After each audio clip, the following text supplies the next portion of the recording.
This Honorable House now resumes its sitting. I wish to welcome all members and those in attendance a warm and pleasant good afternoon to this sitting of the House of Representatives for Thursday, March 19, 2026. Today we resume what has been a spirited and engaging budget debate. We will hear from the Most Honourable Prime Minister, who will make his contribution to the debate today.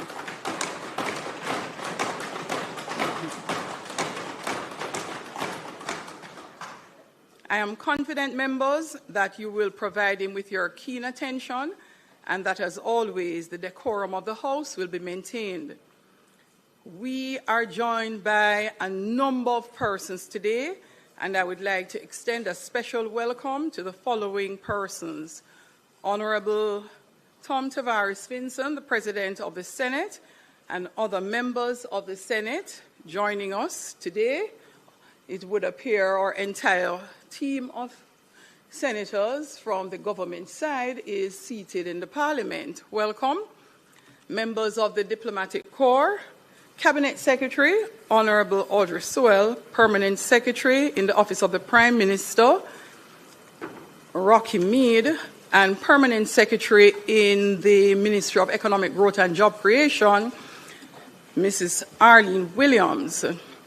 Also, we have some very special guests seated right to my left, I'll say, at the back of the members from the opposition bench. A special contingent of ministers from across the Caribbean. Let me first recognize Dr. Hanley, Deputy Prime Minister and Minister of Education from the Federation of St. Kitts and Nevis.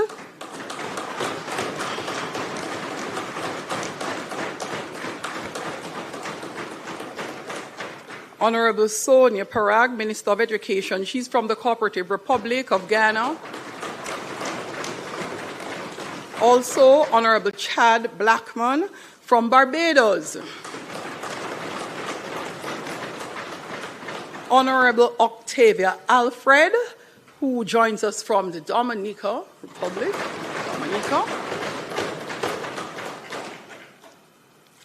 And Honourable Sheila Rogers Webster, who joins us from Anguilla.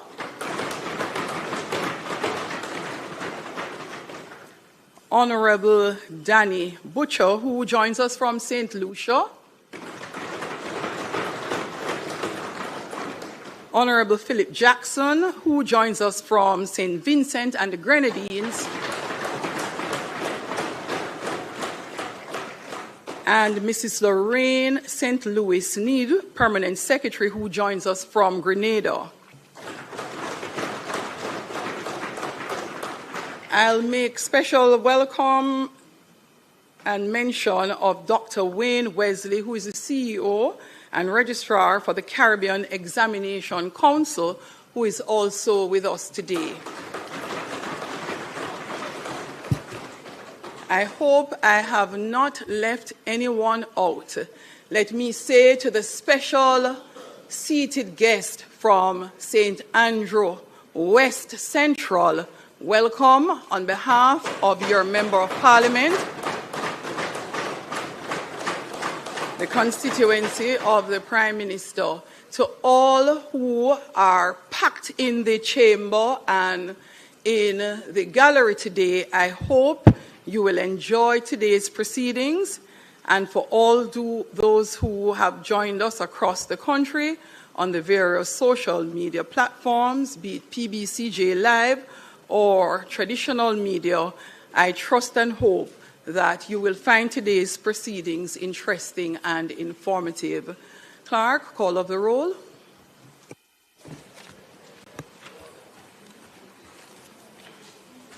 Mr. Clark.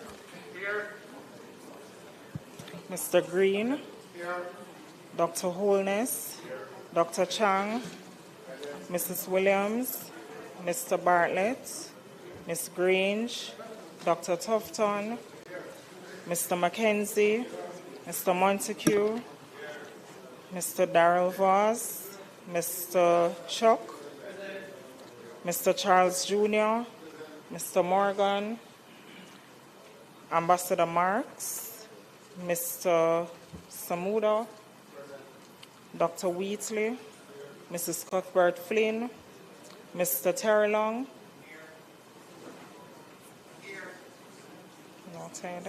Mr. Whittle, Mrs. Dalrymple Filbert, Miss Morrison, Miss Lee, Mr. Donovan Williams, Mr. Main, Miss Crawford, Mr. Delroy Williams, Miss Hamilton, Mr. Sivright, Mr. Azan, Mr. Brown, Dr. Brown-Burke, Mr. Buchanan, Mr. Bunting, Miss Burchell, Dr. Campbell, Mr. Cousins, Mr. Crawford, Miss Daly, Miss Dr. Dawes, Mr. Golding, Mr. Gordon, Mr. Hales, Mr. Hines, Mr. Hilton, Mr. Jackson, Miss Jess, Mrs. Malahoo Fort, Mrs. Miller Bennett, Mr. Morris, Mrs. Nita Garvey, Mr. Newell, Mr. Paulwell, Mr. Phillips, Miss Perkis, Mr. Robertson, Mr. Robinson, Dr. Russell, Ms. Shaw, Mr. Smith, Mr. Dwayne Vaz, Mr. Warmington, Mr. Brown, and Mr. Crawford. Thank you, Madam Speaker. House Leader.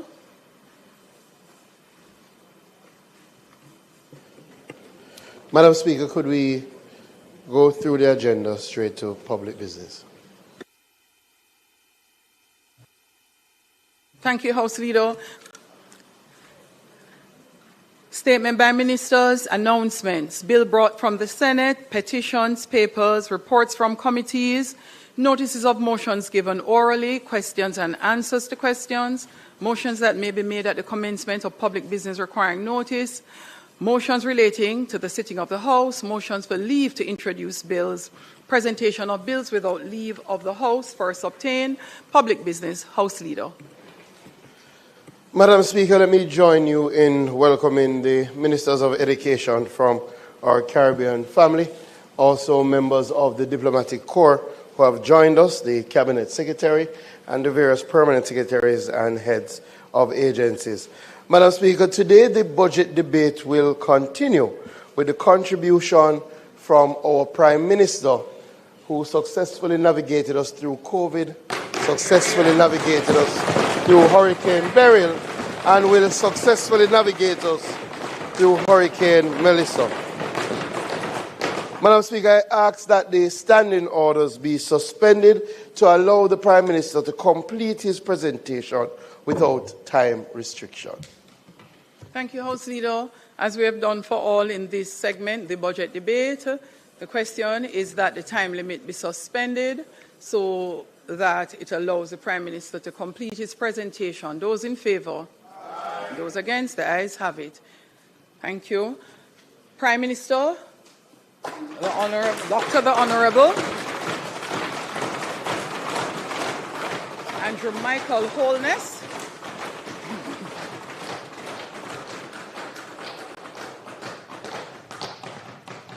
Excellencies of the Diplomatic Corps, Jamaicans at home,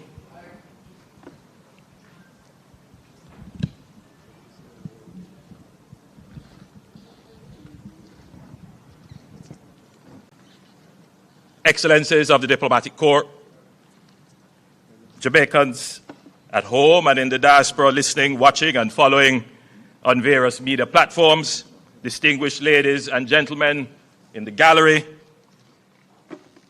Madam Speaker, honourable members, senators and former members seated in the well. I also join in welcoming the ministers of education from across the region that are here, They are in Jamaica for the CXC conference, but I guess they wanted to see what all the excitement is about in the Jamaican Parliament.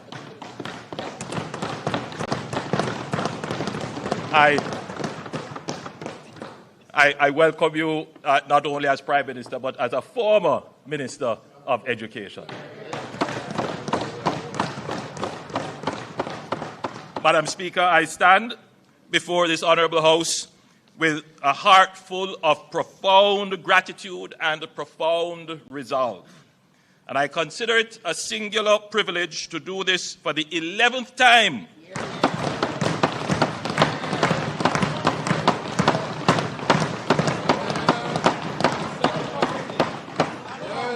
as Prime Minister for a third consecutive term.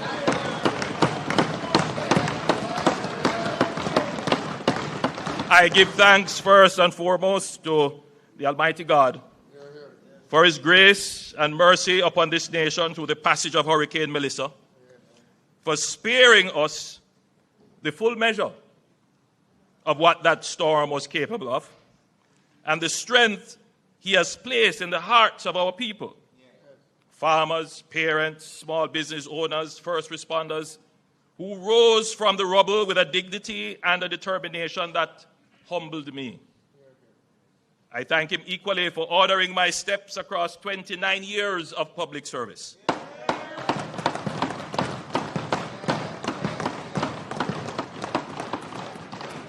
As Member of Parliament for West Central St. Andrew, Minister of Education, Leader of Government Business, Prime Minister for a few months, still Prime Minister.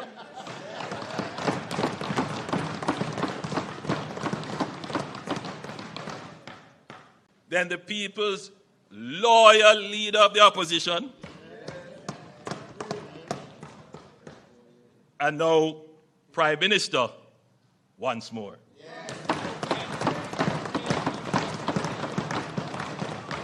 He has been my constant protection and compass. I thank the Jamaican people for the confidence they have reposed in me and my administration by re-electing us for a third term to form their government. I thank the many prayer warriors for their fervent intercessions, the well-thinking citizens for their private words of encouragement, and our party workers and activists for their vocal public support. I want to express my deepest appreciation to the international community that stood with Jamaica in our time of need. The heads of government and heads of state who called, who came, who committed resources, our multilateral development partners whose swift and decisive response produced the largest development financing package in Jamaica's history, and the many nations that sent personnel, supplies, and solidarity.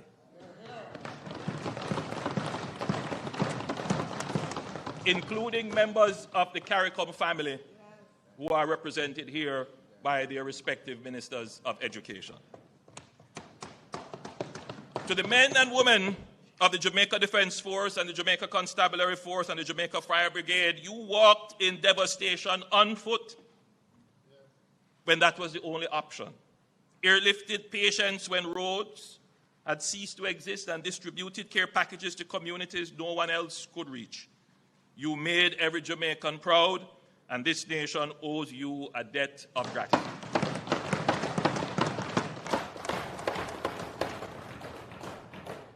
To every public servant who worked around the clock in the days and weeks following Melissa, you demonstrated public service at its finest.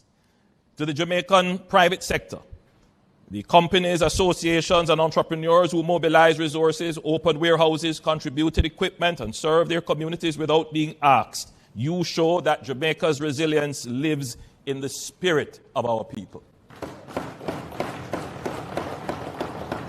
To the entertainers and sportspersons, and to the countless individuals and organizations and members of the diaspora across the world who gave generously, Jamaica thanks you. Madam Speaker, I want to commend you for your disciplined and judicious ordering of the business of this Honourable House.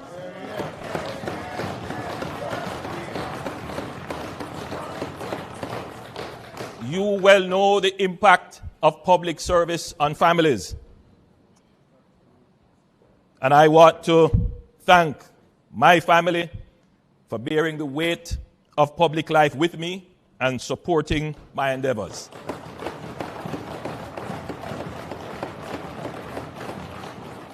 To the people of West Central St. Andrew, my extended family for 29 years, you continue to trust in me.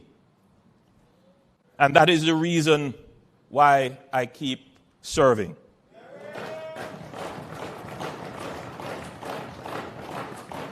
This year, there are some major projects which we will complete and on which work will commence. In a few weeks, we will complete and hand over 2 new multifamily housing solutions under the new social housing program to replace 2 dilapidated tenements. And we will begin construction of 3 additional multifamily housing solutions, including 1 in the community of Bell Rock to replace houses destroyed by fire in 2024. We will continue the development of the St. Paul's Lane community with the construction of a Golden Age home and sporting facilities. Construction will begin on parks and sporting facilities for the people of Sibbons Park and the Mall Road communities. Rehabilitation and repair works are slated to begin in a few weeks for the Olympic Court housing scheme under the National Housing Scheme Rehabilitation Program. Shortly, we will open the Olympic Gardens Performing Arts Centre and we will start the upgrade of the Kling Kling Oval. And I have good news for the people of Drewsland residing along the gully banks of the Sandy Gully. Repairs will begin on the collapsed sewer main and compromised retaining walls that pose a health and safety hazard to the residents. I'm certain the member from Western St. Andrew will also be pleased because it is a border area and we both share the challenge.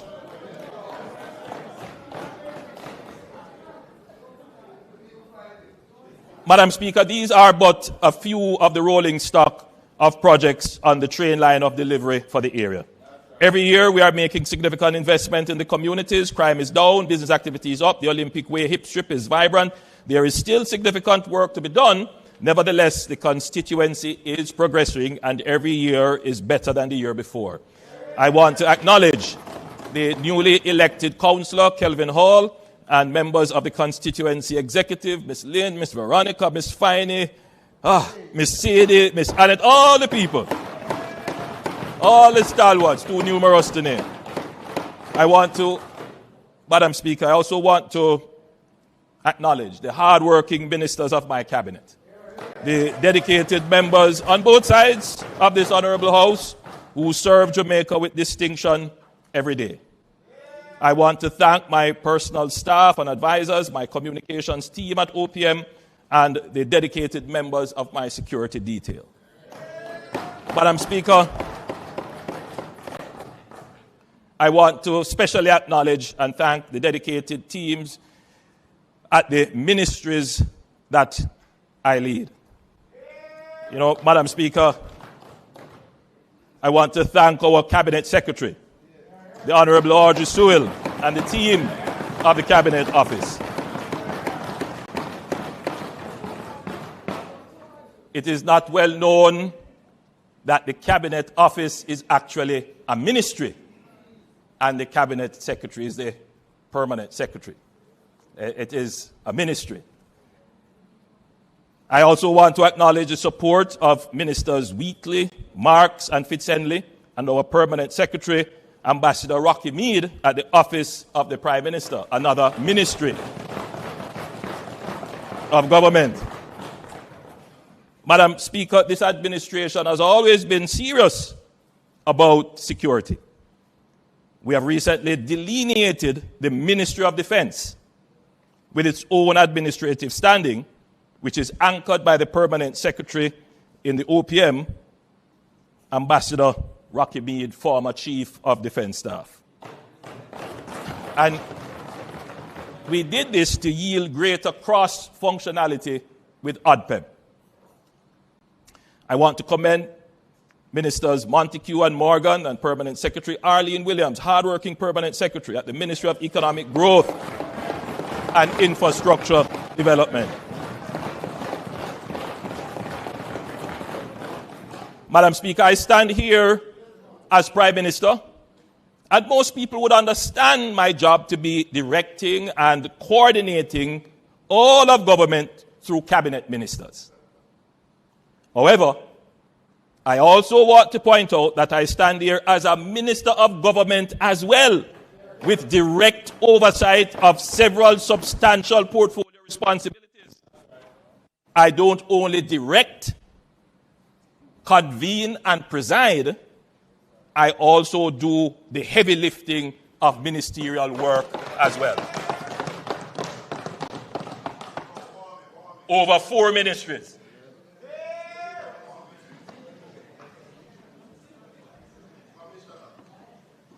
Madam Speaker, the leader of the opposition only talks.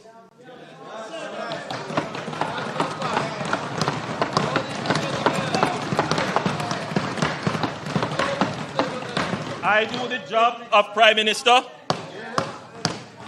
and I head 4 other ministries. The leader of the opposition only talks. Many times nonsense.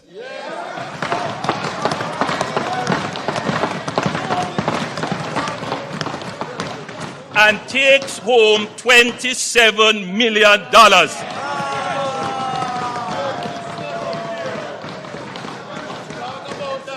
In the last term, the leader of the opposition earned more than the Prime Minister. The opposition spokesman on finance stood in this house and said the opposition has no problem with the increase in MP salaries.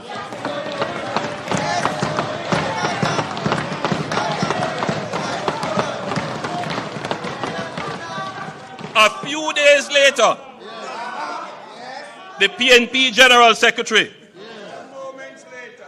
put out a release saying they strongly object to the salary increase for cabinet ministers and members of parliament. Yet, Madam Speaker, none of them, with their self-righteous objection, declined to take their salary increase. None of them.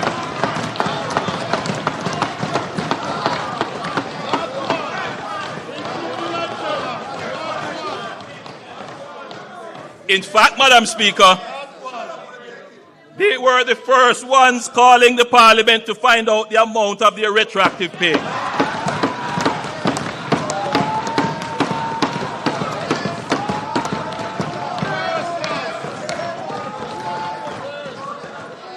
I'll share this with you, Madam Speaker.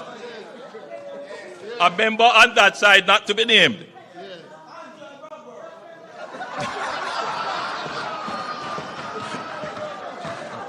a member on that side, not to be named,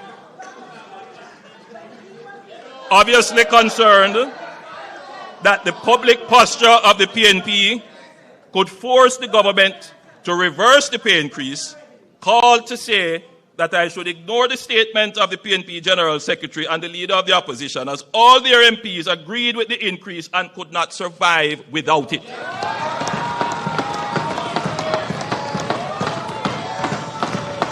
You know yourself. Madam Speaker, when I took the decision to forego the pay increase, I said in a widely circulated press statement, this has broader implications for not only the current holder of the office of Prime Minister, but previous Prime Ministers or their surviving spouses and possibly future Prime Ministers. It therefore must be considered very carefully. My current decision to forego any salary increase could easily be changed by another Prime Minister in the future, or a new mandate may give an opportunity to reconsider the Prime Minister's salary. On September 3rd, 2025, Leader of the Opposition, the people of Jamaica weighed all these matters in the political scale and gave my administration a new mandate based on the work we have done to earn their confidence.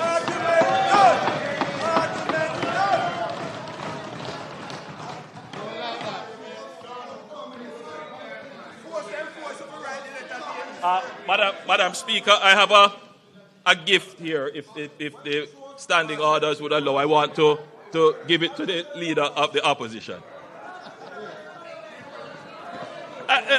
If you don't want it, that's fine. But I thought it would have been so appropriate. I thought this would be a good.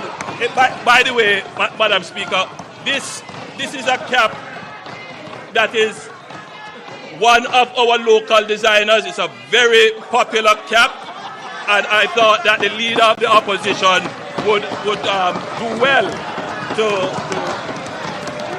have a cap like this.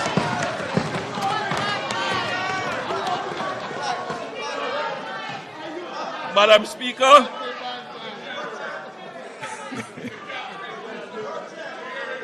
Madam Speaker, the opposition spokesman on finance raised the issue of the rate of capital expenditure. He went on to suggest that the size of the Ministry of Economic Growth and Infrastructure Development and its share of the national capital budget is a reason for slow utilization. Therefore, it should be deconstructed as a super ministry. The slow pace of utilization of the capital budget has nothing to do with the present configuration of the ministries. The cross-cutting issues of slow investment appraisal, permitting and approvals, procurement and contracting, coupled with a lack of efficient, well-resourced enterprise-scale contractors, is the cause of the low conversion of the capital budget into economic value, leading to greater levels of growth. In other words, we are an overly bureaucratic country with supply-side weaknesses which constrain our growth horizon.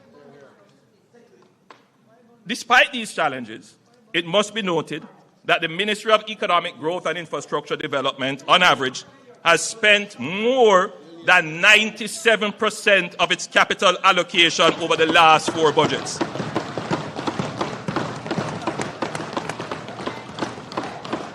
The opposition spokesman on finance would well be advised that in the 2022-2023 budget, the capital spend for the Ministry of Economic Growth and then job creation was 97.56%.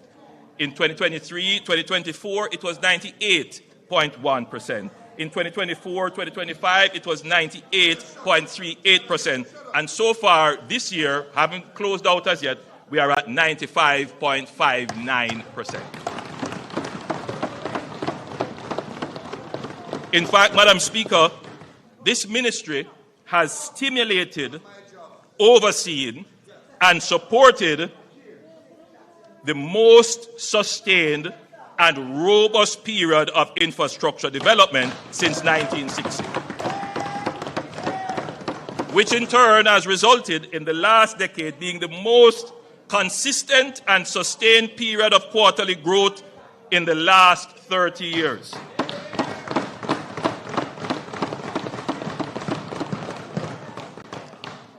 I want to draw the attention of the House to the slide that is being displayed and to the viewing public. It's a very important slide.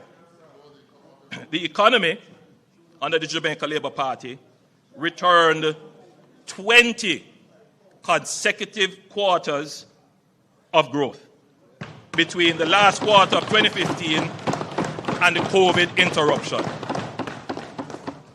Before that, the longest quarterly stretch was 9 quarters.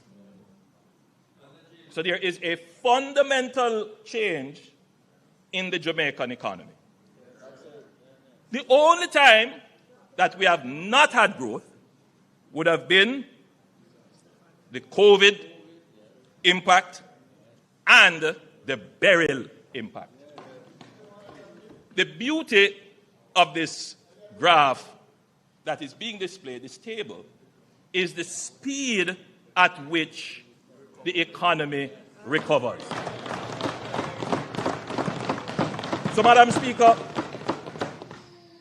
you know, there is something that we admit up front. This is not the growth rate that we would like to see. It's still very low. Nobody debates that. But, Madam Speaker, it is better than episodic growth. It is better than long periods of no growth. To get to growth, Madam Speaker, two things are necessary. They're not sufficient, but necessary. The first is to get to growth, Madam Speaker.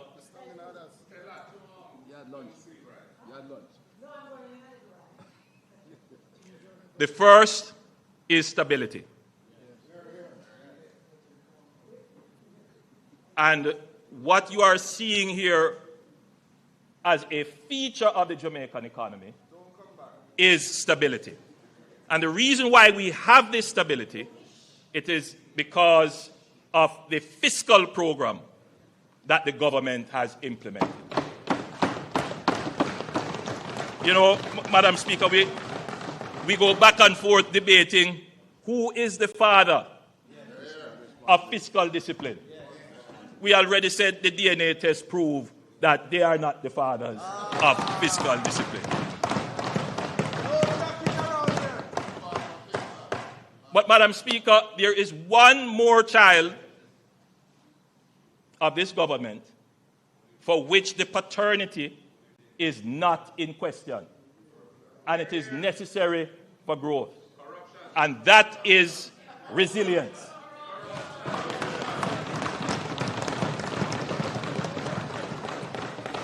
Madam Speaker, the author of Jamaica's resilient economic performance is this administration.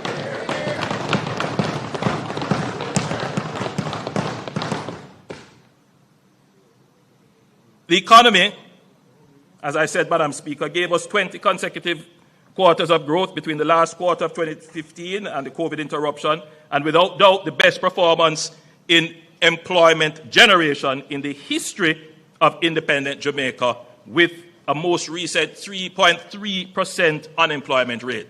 Again, Madam Speaker, no other government has been able to bring down unemployment to the levels that we have. We now have practically full employment, first time ever in the history of Jamaica. The Ministry of Economic Growth and Job Creation, now Ministry of Economic Growth and Infrastructure Development, is doing what it was set up to do. It is a well-performing ministry. Madam Speaker, the world order as we know it has changed. I know the present state of world affairs is troubling to most Jamaicans. Uncertainty, disruption, and seeming unfairness appears to characterize the new order. Our historic colonial experiences create an almost instinctive reflex that we will be victims in a world where raw power appears to be dismantling the protection of a rules-based system, where engagement is highly transactional and opportunistic. In the minds of the average Jamaican, they may not say it in this way, but if you were to distill the thoughts, the question is, how are we going to navigate this space as a small country and do more than just survive, but thrive. It is a real issue when we see happening almost regularly now, wars in distant places, weaponization of sanctions.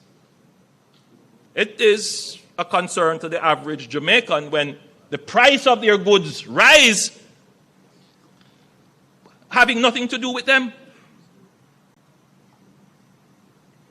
As a small country, the sense of feeling powerless is real. But as Jamaicans, as Caribbean people, we don't just cower and say we are helpless. Our history tells us we must resist as a people. It is who we are, even in the face of power, unequal and uneven. We must resist.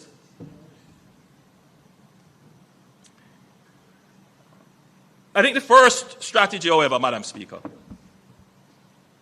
is that we must learn from our past.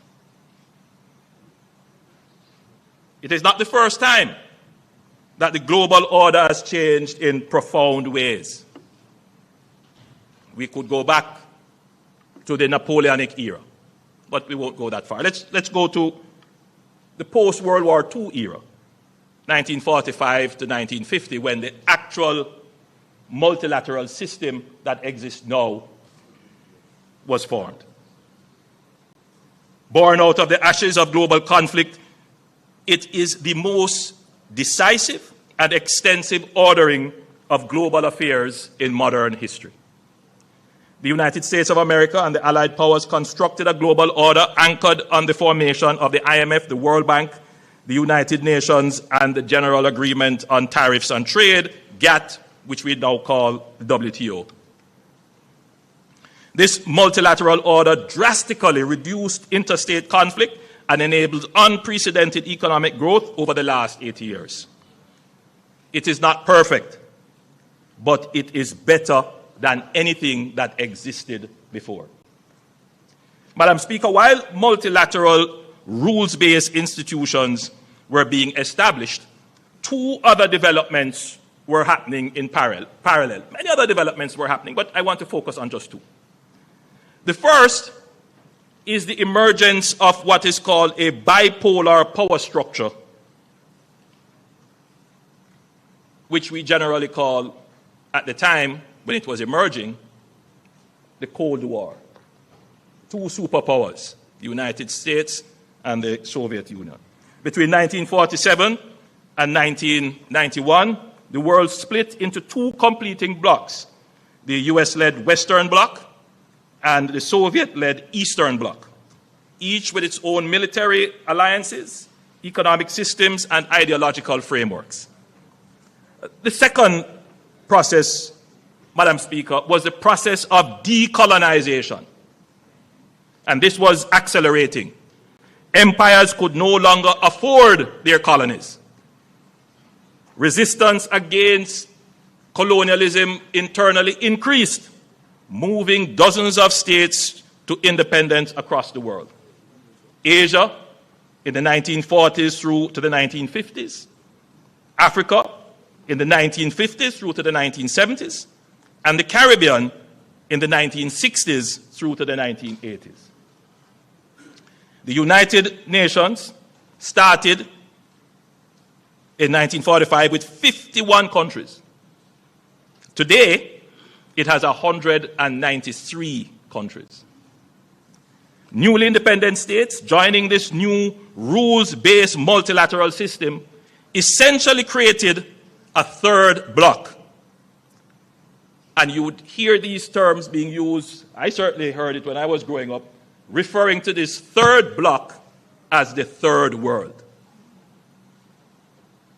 So the new system of global order when it emerged with two blocks, the Western Bloc, the Eastern Bloc, divided by a Cold War, a process of decolonization which gave states independence, creating a third bloc. Madam Speaker, the multilateral system afforded newly independent nations like Jamaica a voice and a vote. That was very important in the multilateral system. A voice and a vote. But, Madam Speaker, we had no power. We had no military power. And we had no economic power. Madam Speaker, both superpowers sought to control this third bloc, to expand their spheres of influence, secure strategic geographies, access resources and markets, and spread their culture and ideology, or simply put, to exercise hegemony. This was the context within which Jamaica started its navigation of a complex global system at its independence. At the outset, the Right Excellent Sir Alexander Bustamante, when asked about Jamaica's alignment, declared, "We are with the West." A simple yet profound framing of Jamaica's foreign policy, economic and social program, and political direction. The Jamaica Labour Party has always taken a pragmatic yet principled approach to the multilateral system and the vicissitudes of the poles of powers within it, while staunchly maintaining our independence of thought and agency to act in our best interest. The position served Jamaica well. The period between 1962 and 1972 saw political stability, the fastest pace of growth and development of the Jamaican economy, and the build-out of our institutions.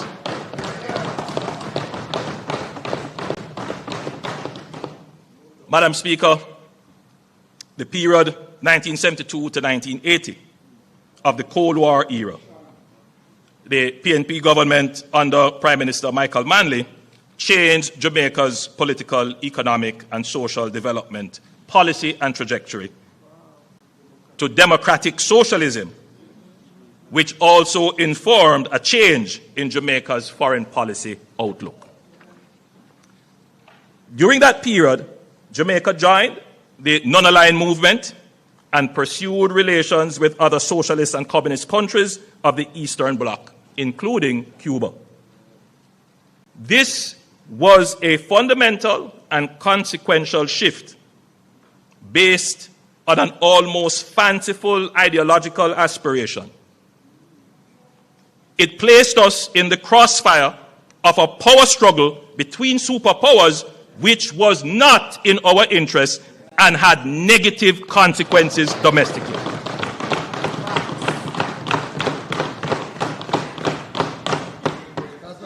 This period coincided with the collapse of the Jamaican economy, our first debt crisis, the hollowing out of the middle class, and the emergence of widespread political and gang violence. Many of the challenges we face today are anchored in that period of our history.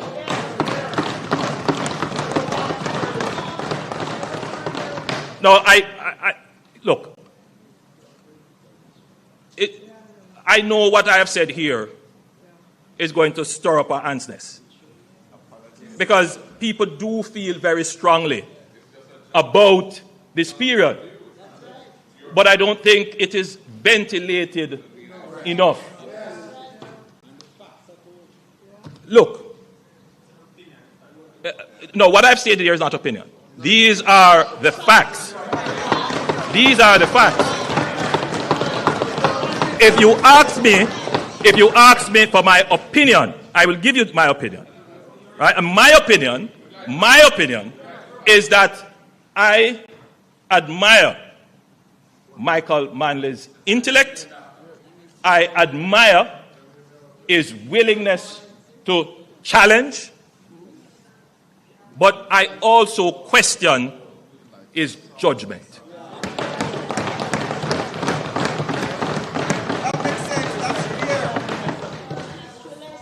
Madam Speaker, as it turned out, by 1991, the Soviet Union collapsed as a pole of power, and the multilateral system entered a unipolar phase dominated by the US, Western liberal globalization, and free markets. The global socialist experiment for which the PNP diverted Jamaica had been defeated and proven to be the wrong path to be pursued.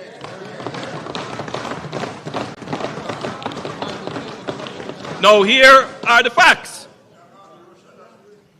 Michael Manley, and this is part of why I admire him as well, would come back to power a reformed man in 1989, abandoning the policy of democratic socialism, embracing the IMF, liberalization, privatization, free markets, and pursuing closer ties with the United States. And this is what the part of the history that is not reconciled. Why did we go down that path? In the first place. Should not have gone down that path. Only to go to the White House. That is the question that keeps bothering me. Because it must bother every Jamaican, because had we not diverted for 10 years, even if we had changed government, but kept strategic and wise policies, Jamaica would be far better. Far better. As we have seen with countries like Singapore, facing the same challenges, but maintained a strategic and wise foreign policy. As a capitalist, 18 years as a capitalist.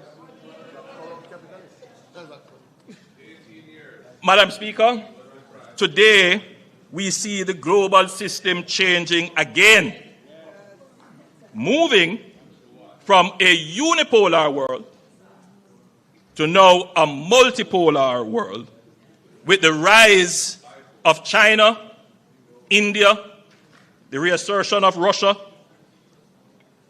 and the EU. There are now more players who can exercise military, economic, technological, and normative power within the multilateral system than when it was designed 80 years ago.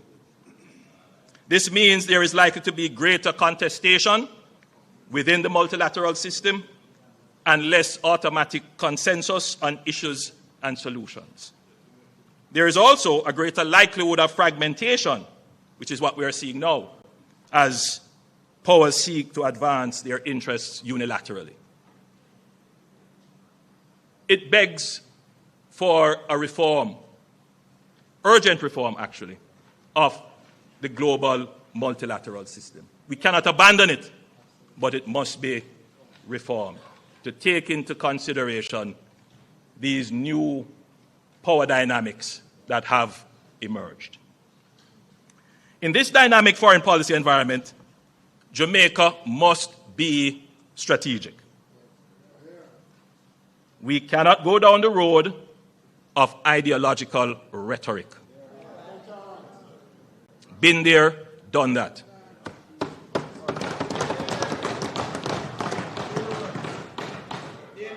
Foreign policy is about having a clear framework of principles and values within which we pursue our interests, while treating with the interests and powers of others with whom we engage.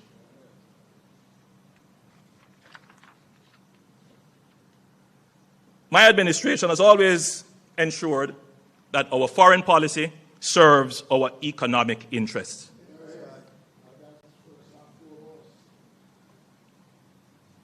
Whatever I do must make sure that Jamaica can recover quickly, that the person in Westmoreland whose house has not yet been restored, that the chances of a quick restoration is not hampered.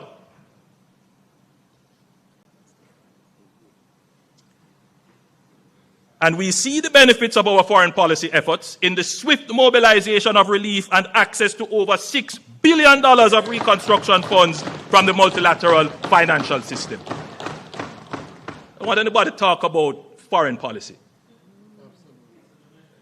because there's no other era in which Jamaica's foreign policy has delivered economic benefits for the people of Jamaica. A strong multilateral system is in Jamaica's interest, and we will always do our part to ensure it works. The essence of agency is that you act on your own will.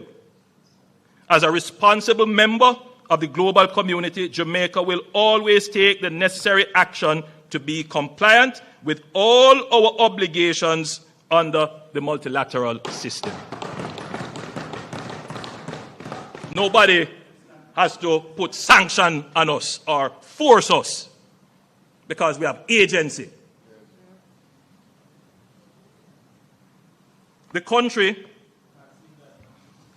would have seen this in our actions when our actions caused us to be removed from the FATF and the AML-CTF grey list in 2024.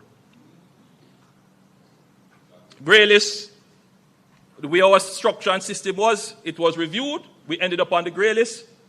Every member of the government worked very hard, including members of the opposition, to pass the necessary legislation, make the necessary policy changes.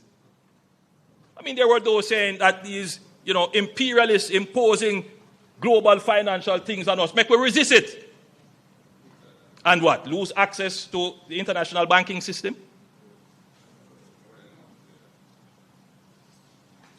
That's the logic of the argument. Yes, there are things we must resist when it comes to our values. There are things that define us as Jamaicans that we're not going to change on those. Man is a man, woman is a woman. We're not going to change on that. So we do. But we look at the things that are also in our economic interest. All right. So, Madam Speaker, similarly, when concerns were raised with the government of Jamaica by the United States regarding the Cuban medical mission more than a year ago, I want you to pay attention to that. More than a year ago, we reviewed the program against our laws and the various multilateral conventions under which we have obligations. And let me say from the outset that the Cuban medical mission has been beneficial to the people of Jamaica. The Cuban doctors and nurses have assimilated quite well in our hospital system and have developed strong bonds with the people they serve. I can say that Jamaicans love them and want them to stay. However, there were some aspects of the program which were brought to the attention of the Cuban counterparts, our Cuban counterparts, to include how personnel were paid, that run counter to our own laws and several international conventions. We were hopeful that adjustments could be made to the program to make it compliant and that we could have reached some agreement where we could continue to have the direct services of the Cuban health professionals who are here. We continue to be hopeful that some agreement, arrangement, some changes can be made to the program. We continue to be. However, Madam Speaker, I want it to be noted and always acknowledged in the debate that every year since I have been Prime Minister and before, in this House, we have debated motions on the embargo on Cuba.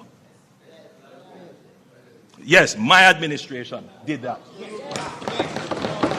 Carrying on the position of the PNP administration and the JLP administration before and the PNP administration before. So this notion about abandoning friends, and look here, man, keep that in the 70s. We are in a different era now.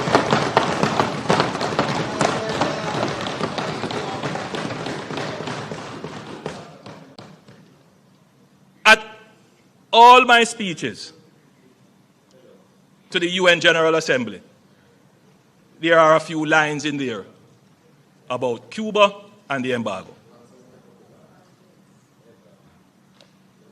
When I spoke at CARICOM, I spoke fairly and frankly.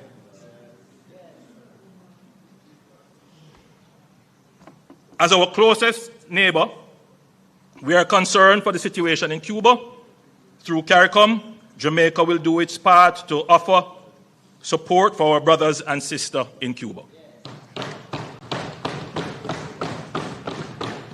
We take note of press reports that talks have opened between Cuba and the United States.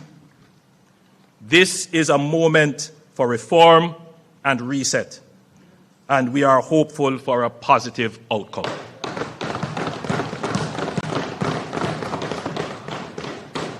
In all of what is being said and insinuated, there's one question that must be answered. What would the PNP have done? Absolutely. Nothing. Absolutely. You couldn't say that. Well, we won't know. We won't know.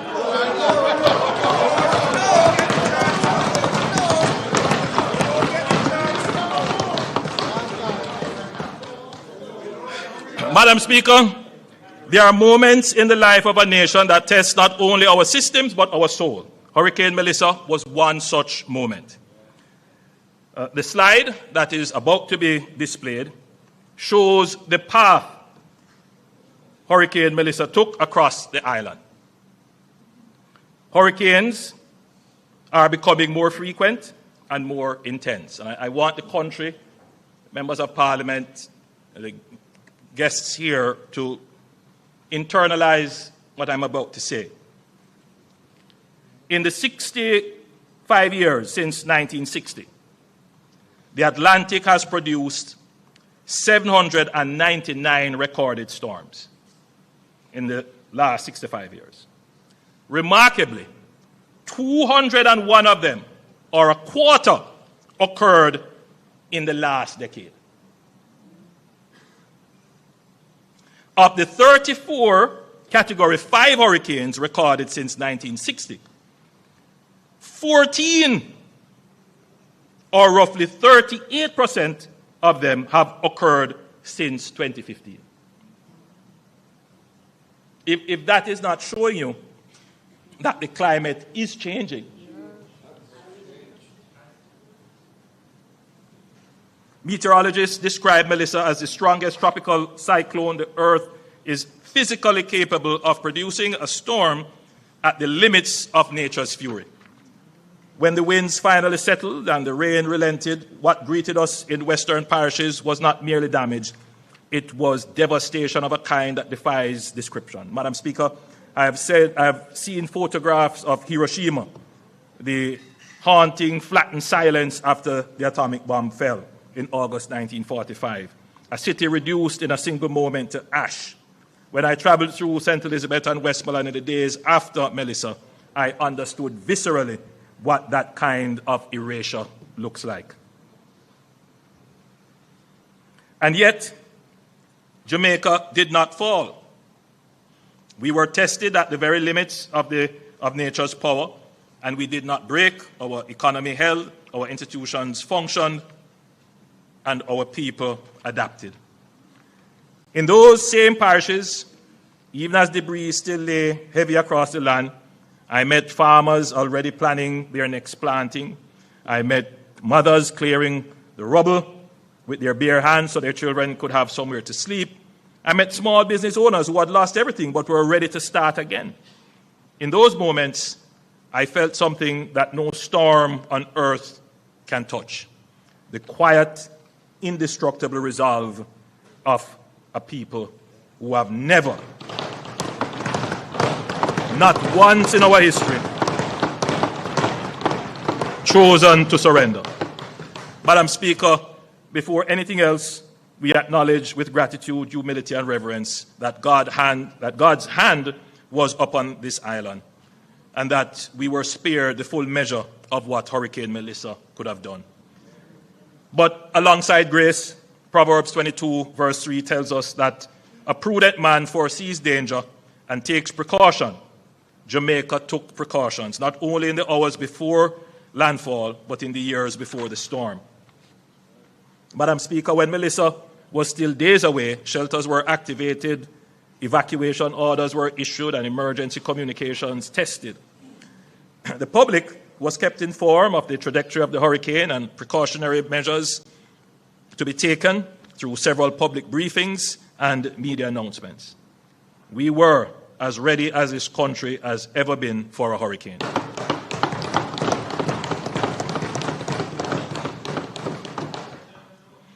The investment this government has made in our security forces over the past decade, expanding personnel, equipment, and technology, growing our helicopter fleet, which turned out to be a very wise investment, strengthening our offshore patrol vessels, deepening our engineering and logistics capacity, paid dividends in those critical hours and days after Melissa struck. The seamless interface between national coordination and operational capacity was one of the defining institutional achievements of the Melissa response. It is a model we will build on, strengthen, and sustain. Madam Speaker, we would not be doing justice to the response if we did not also acknowledge what the experience exposed. Melissa stretched our systems, logistics chains were strained, fuel and maintenance capacity came under pressure, maritime and air assets ordinarily deployed to border security and surveillance had to be diverted to humanitarian relief, creating windows of reduced coverage, which we cannot afford to ignore. These are not failures, they are lessons, and we are acting on them. In recognition of the strategic importance of disaster management to national security, the government transferred the disaster preparedness and emergency management portfolio to the Office of the Prime Minister. This was not a bureaucratic organization, it was a declaration of national priority, positioning disaster resilience at the apex of the government's strategic agenda and creating the structural proximity between ODPEM, the JDF, and the effective civil-military cooperation that is needed to adequately respond to a disaster of this nature. As we strengthen ODPEM, we are not seeking to contain within its walls every capability Jamaica needs to manage disasters. ODPEM's effectiveness going forward will rest on the quality of its coordination with the full ecosystem of national capability, drawing on the entities with experience in digital infrastructure, cybersecurity resilience, geospatial data mapping, and spatial analytics. Madam Speaker, I want to point out that in the weeks immediately following Hurricane Melissa, something extraordinary happened. A moment when countries would have faced downgrades, economic uncertainty, and capital flight. All three major international credit rating agencies, Standard & Poor's, Moody's, and Fitch, reaffirmed Jamaica's sovereign standing with stable outlook. And Moody's went even further. They upgraded us. Now, can you imagine? After a hurricane, the rating agency said, well, you know, even with the hurricane, you have done so well. I'm going to maintain your outlook. Yeah. I just want everyone to stop and reflect on that for a moment.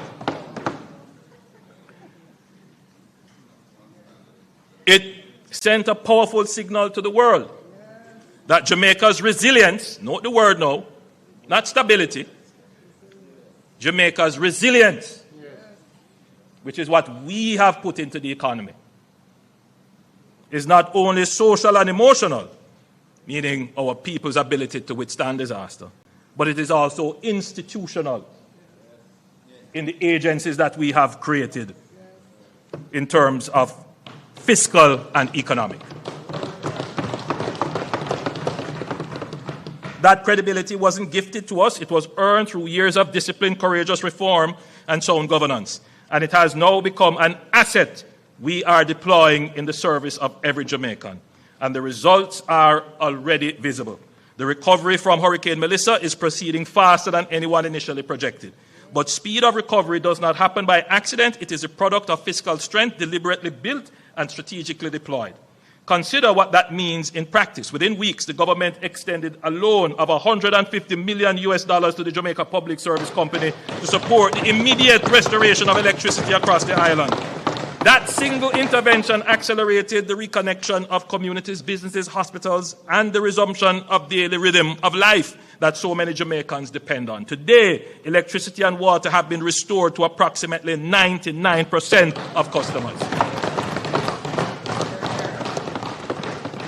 Madam Speaker, let us be clear about what that made possible. A government that had maintained fiscal discipline, reduced its debt burden, built buffers and reserves, and earned the confidence of the international markets, wrote the check. The loan to JPS was the difference between the family sitting in the dark for 6 months and getting back electricity in 3 weeks. It's the difference between a farmer losing an entire season and getting back to work. It's the difference between despair and dignity. Our recovery has been unprecedented in its speed. Agricultural output has rebounded more quickly than anticipated. Inflation has come in below projections, enabling the Bank of Jamaica to reduce its policy interest rate to 5.5% in February 2026 and revise its projection for full economic recovery down to 3 to 2 years from the earlier 3 to 4 years that was projected. Madam Speaker, we have proven our resilience. Now is the time to claim another feature of an economy: resurgence.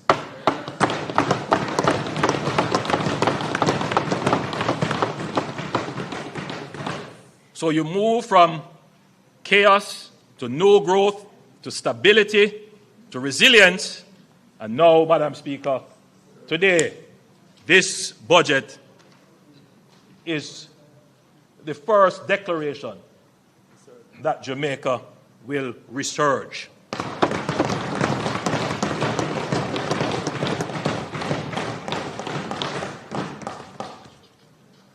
What is the difference between resilience and resurgence? Resilience is defensive. It is the capacity to absorb a blow and remain standing. Resurgence is forward-leaning. It is the decision to move with purpose, with ambition, with a vision of something greater than what existed before. We will not simply patch what is broken. We will build forward stronger, smarter, and more equitably than before. The suffering of our Western parishes will not be a footnote in our national story. It will be the catalyst for our next great chapter. For Jamaica, adversity has been a full stop. It has always, well, Madam Speaker, let me read that properly. For Jamaica, adversity has never been a full stop. Has never been a full stop. It has always been just a comma, a brief pause before we rise again. We have endured, now we will build together. Madam Speaker, this government is leveraging our national resilience and international confidence in order to translate it into a platform for accelerated national development. Through close engagement with our multilateral partners, including the IMF, the World Bank, the Inter-American Development Bank, CAF, and the Caribbean Development Bank, Jamaica secured US $6.7 billion in terms of a financial package within weeks of the hurricane. This is the largest and fastest mobilization of development financing in Jamaica's history, and it was made possible not by the hurricane, but by everything Jamaica had built before it. Madam Speaker, the discipline of yesterday is funding the resurgence of tomorrow.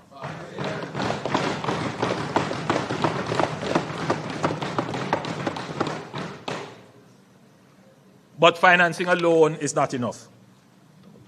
We must, as a country, confront an uncomfortable reality.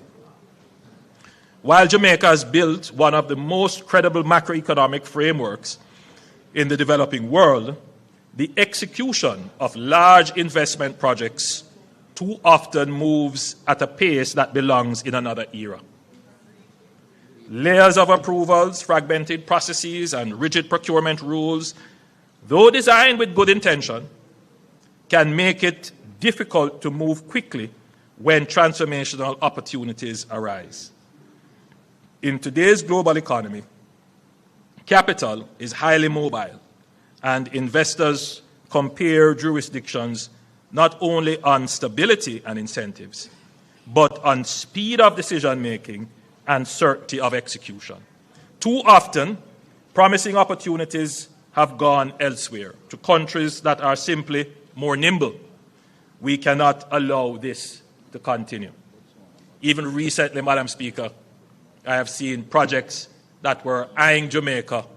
Investors got frustrated and have gone elsewhere. We are advancing two powerful and complementary reforms. One focused on how we build infrastructure and the other on how we attract and accelerate transformational private investments. NARA will have special powers, that is the National Reconstruction and Resilience Authority, will have special powers to accelerate development approvals as well as procurement, enabling the execution of resilient infrastructure projects at a scale and speed this country has never seen before. NARA is not only about project delivery, it is about project networking to create new economies in areas impacted by the disaster and to introduce the greatest expansion of our economy in the shortest period of time in our history.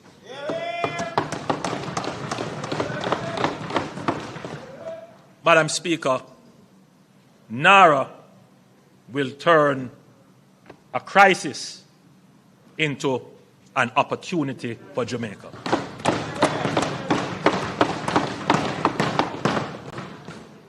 One of the most important lessons of Jamaica's economic reform journey was that execution requires not only institutional capacity, but credible, independent oversight. The Economic Program Oversight Committee, EPOC, became internationally recognized as a model of transparent, civil society-led accountability that gave Jamaicans and international partners confidence that the fiscal program was being implemented as agreed. We will use a similar model for NARA called JAMROC, that is Jamaica Reconstruction and Resilience Oversight Committee. And I'm pleased to announce that JAMROC will be chaired by Professor Peter Blair Henry, a son of Jamaica, who is currently a senior fellow at Stanford University's Hoover Institution. He is a vice chair of the National Bureau of Economic Research. And I hear somebody say an academic, but listen to this part of it. A member of the boards of Citigroup and Nike, who has risen to the very pinnacle of international economics and public policy, and who brings back to this country a lifetime of intellectual and practical achievements and a personal commitment to Jamaica's development that has never wavered. The search for NARA's chief executive officer is also well advanced, following an open advertisement, both locally and internationally. 5 candidates have been shortlisted, and we are going through the interview and evaluation process. Madam Speaker, a complementary reform to NARA addresses the investment attraction problem. We will introduce a new framework called Fast Jamaica, the facilitated acceleration of strategic transformation.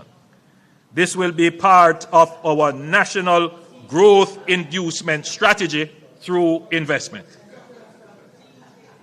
Fast Jamaica will establish a dedicated pathway to fast-track strategic priority investment projects critical to Jamaica's economic transformation, particularly those with an investment value of US $150 million or more that can commence implementation within a year and could be integrated into the NARA network of projects.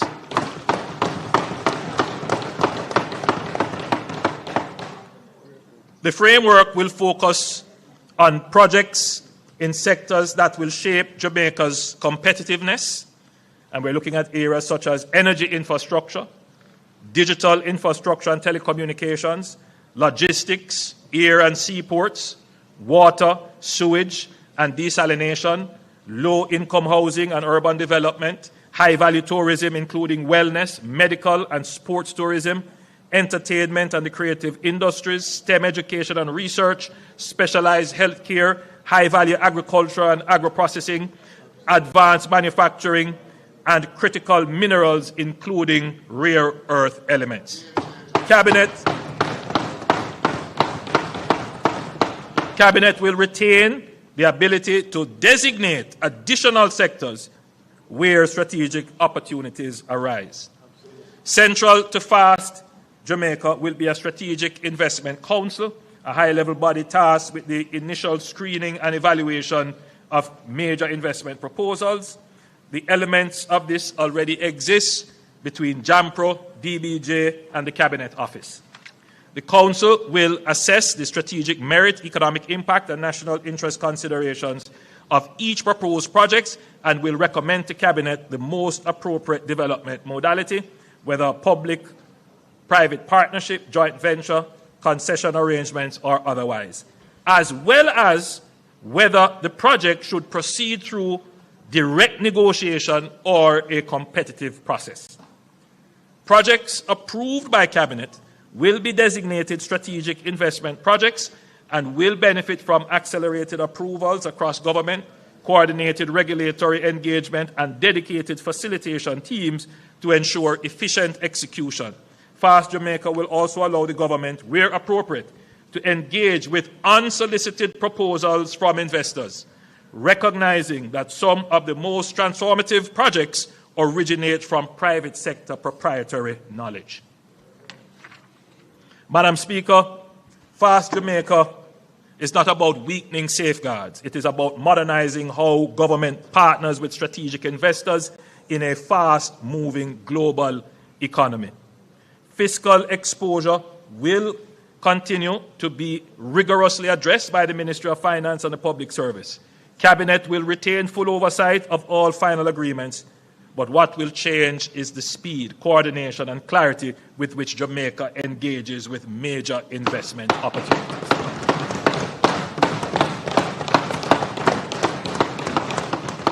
Together, these reforms represent a fundamental shift in Jamaica's execution architecture. They answer the question that has haunted this nation for too long. Why does so much promise take so long to become a reality? We have accomplished a lot, but we could have accomplished so much more. So, Madam Speaker, NARA is established. We will have the legislation. I will table the legislation today.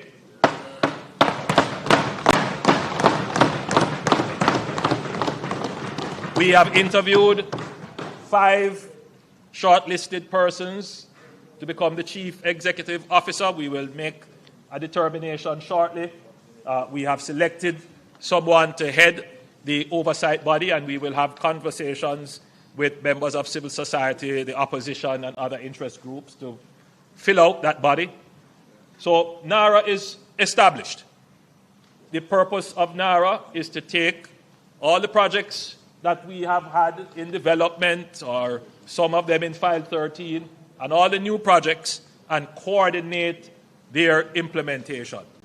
It will work directly with the projects that the government is leading. But that is not going to be enough. We need to crowd in the private sector, and that is why we have FAST working in complement with NARA. And a typical way in which this will work, Madam Speaker, when I go to show you all the projects that NARA will likely do, you will see that there are great opportunities for the private sector to come in. Every highway that we put in opens up lands for housing, low-income housing, for tourism, for agriculture, for manufacturing.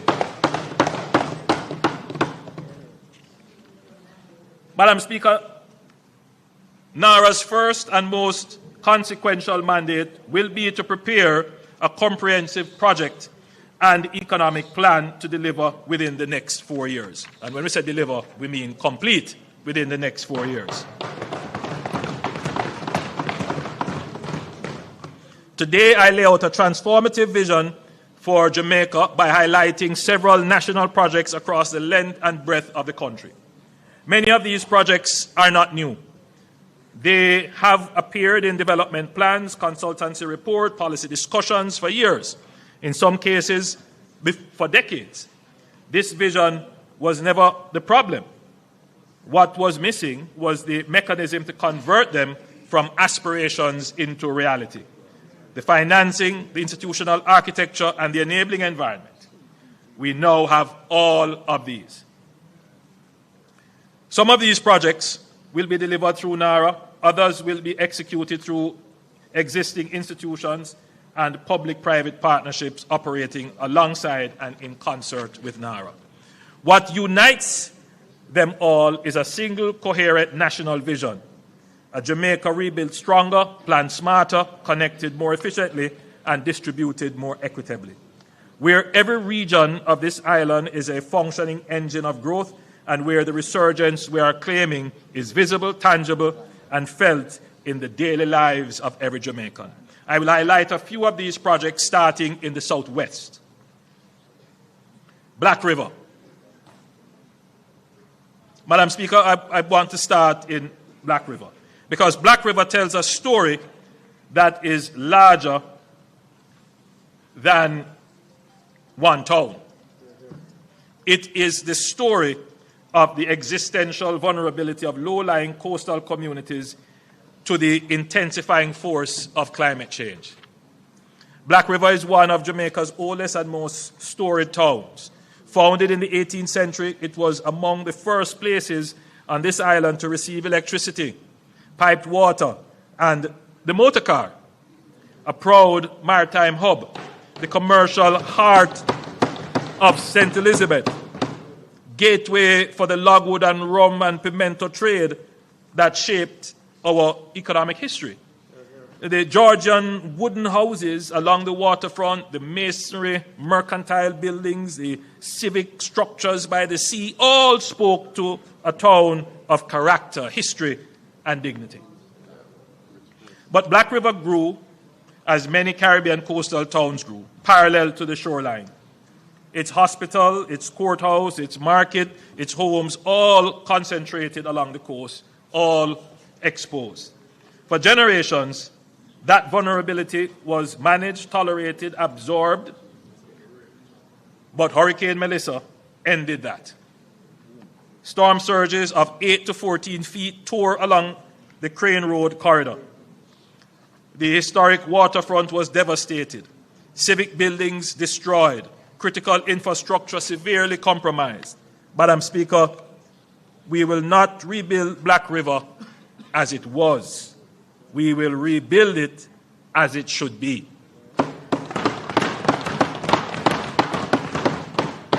And in so doing, create something this town has never possessed in its 300 years of history: a real planned, consolidated urban core. The Urban Development Corporation, working with our development partners, is advancing a climate-resilient redevelopment plan that separates what belongs inland from what belongs on the coast.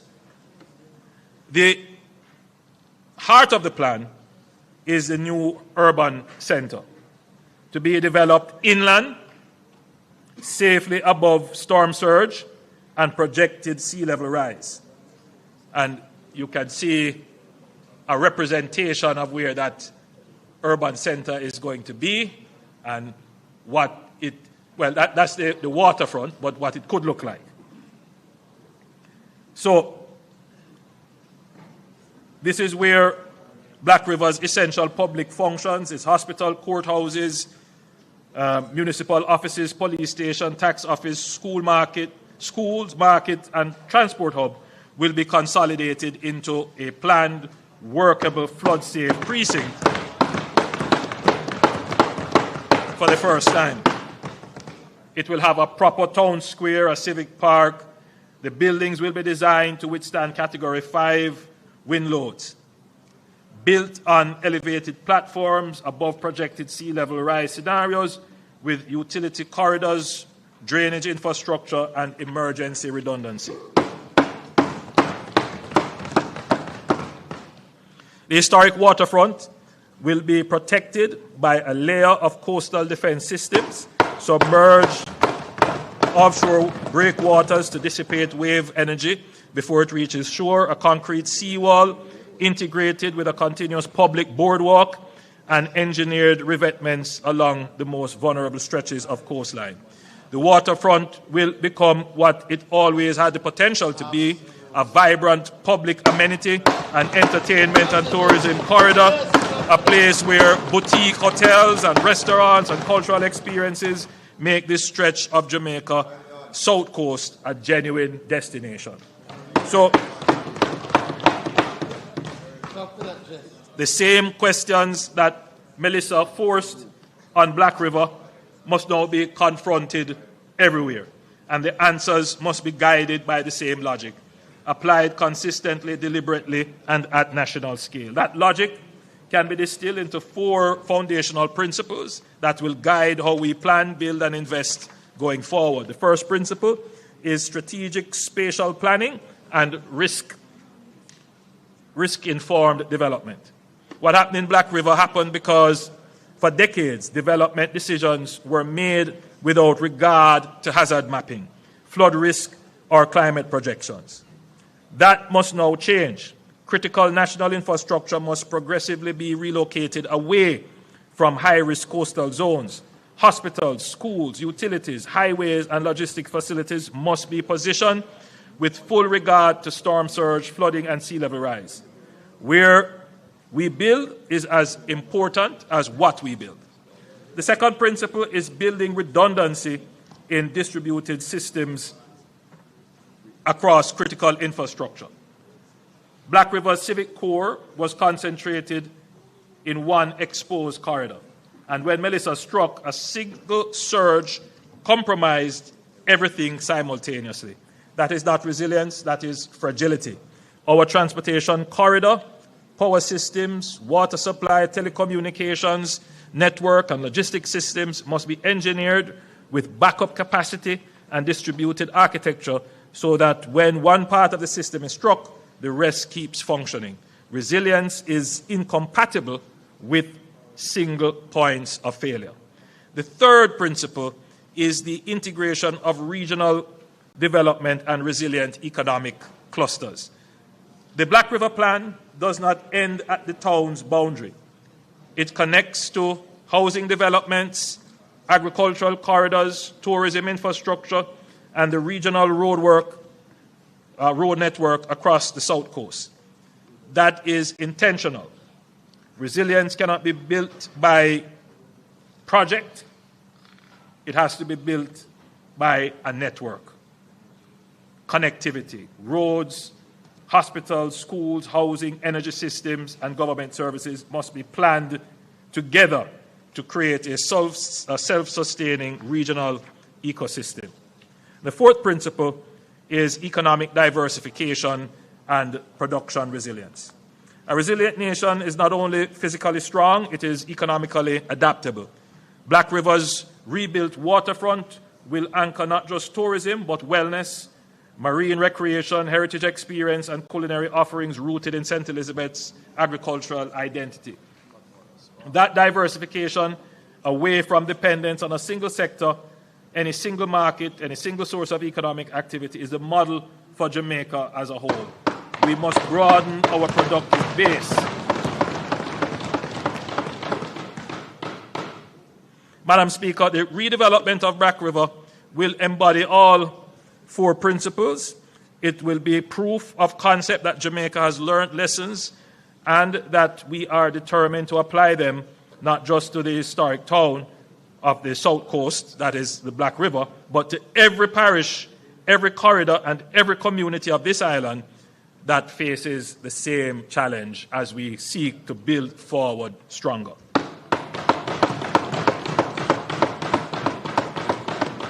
Now, Madam Speaker, I know the people of Black River are anxious. Your MP, I could only describe it as anxiety. He's also anxious.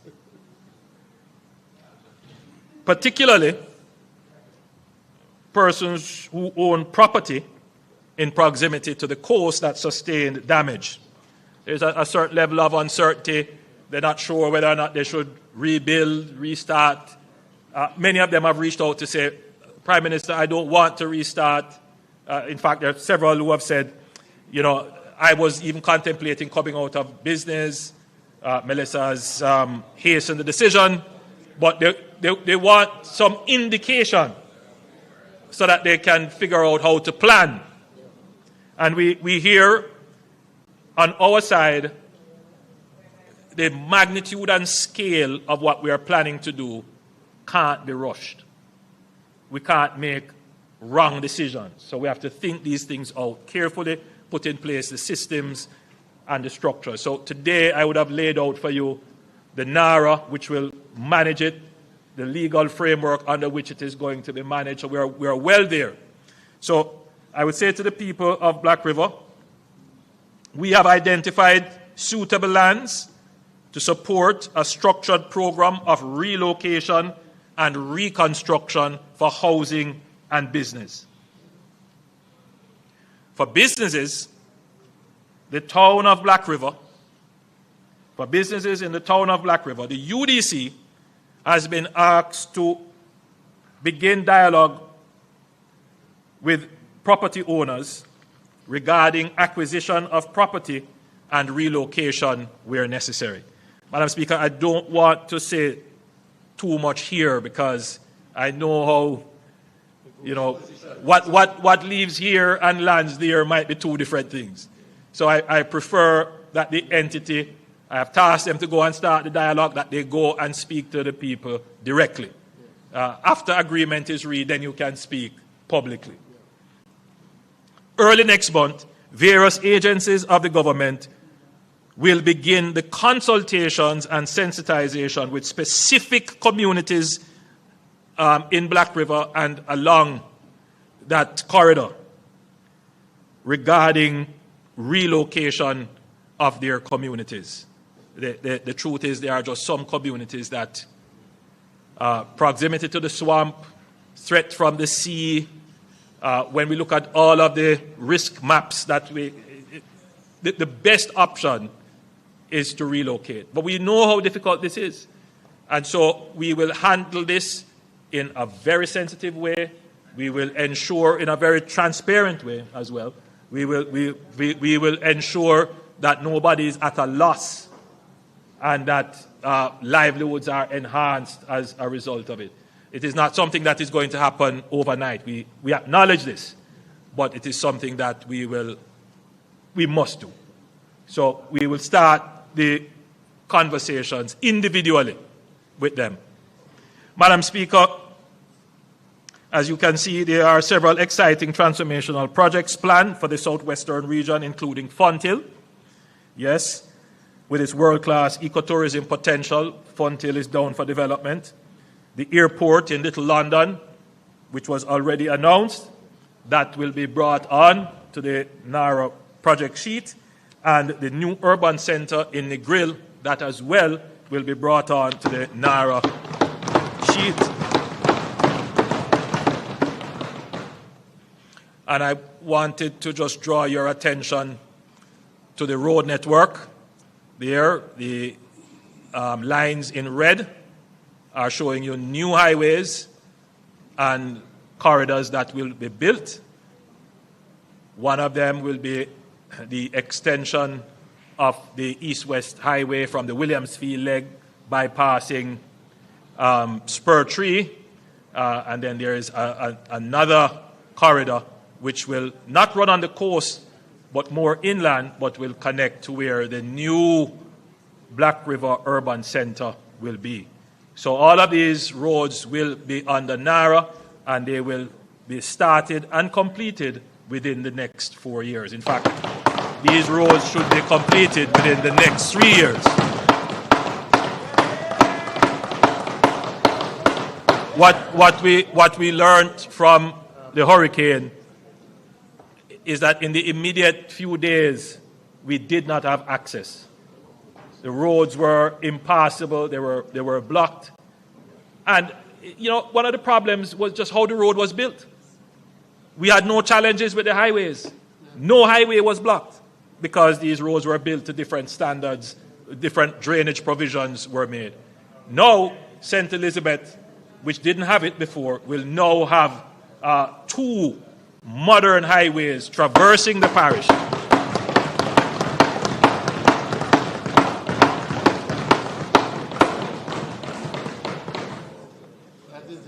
Madam Speaker, I now turn to the northwest end of the island. Relax, the man.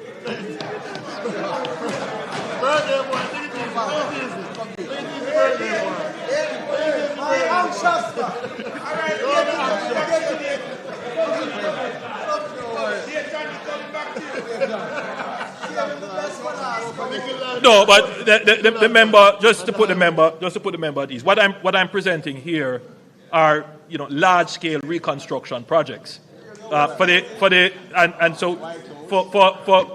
Westmoreland. You would have heard what we're going to do with Negril and so forth. But for the other areas, it is mostly housing reconstruction. So I will address that. I will address that under a different modality. So, Madam Speaker, anyone who has driven from Montego Bay to Negril knows the bottlenecks at Hopewell and Lucy. This is not just a quality of life frustration, it is an economic cost. Every hour of unnecessary journey time is a deterrent to tourism investment, a disincentive to the visitor's experience, and a brake on the development of Hanover's enormous untapped potential. Madam Speaker, Hanover has so much potential, but it is, almost like an interland in Jamaica. And in the same way that we have opened up St. Thomas, we will open up Hanover for development.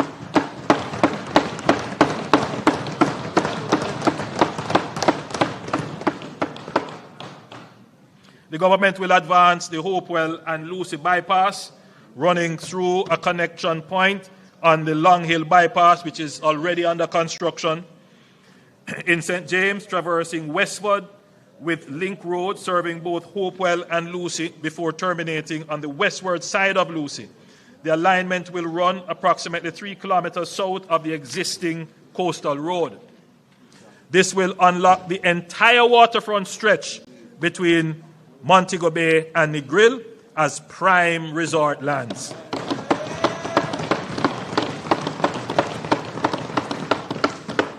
In addition to the bypass, we intend to develop the Lucy Harbour into a premium boating destination.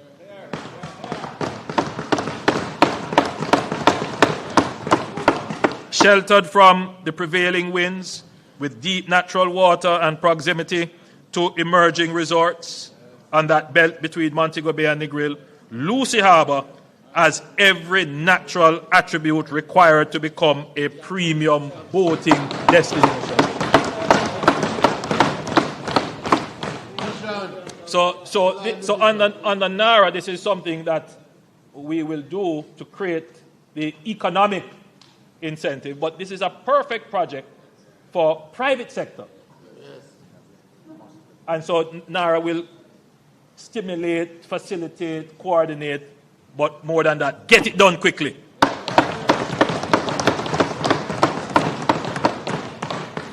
The town of Lucy itself is similarly at risk for storm and wave action. In other words, it faces the same threats as Black River.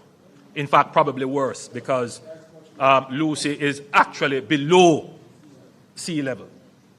So I wish to indicate here that consideration is being given to the eventual construction of a new town centre for Lucy when the bypass that we have spoken about is complete. So we won't do it in this round. We can't take on too much. But let's do the bypass first, and then we do the new urban centre for Lucy.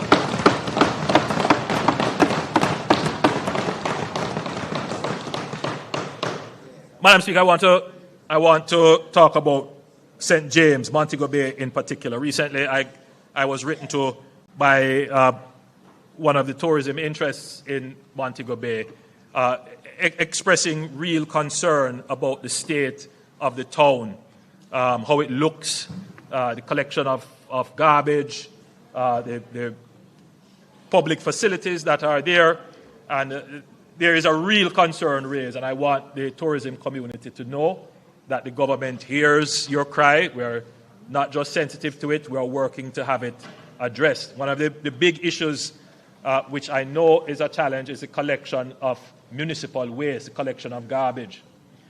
And I'm sure Minister Mackenzie will address this at some point, but you recall when we said we have over 500,000 truckloads of debris to move.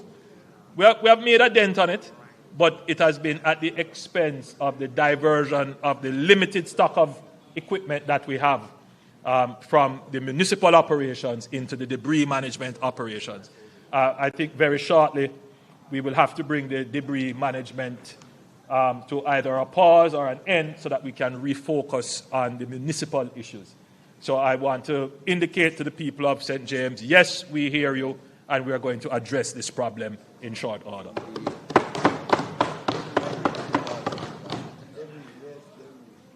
Madam Speaker, Montego Bay is our tourism capital, and it is time we undertook new investments to revitalize and secure its position as the leading destination in the Caribbean.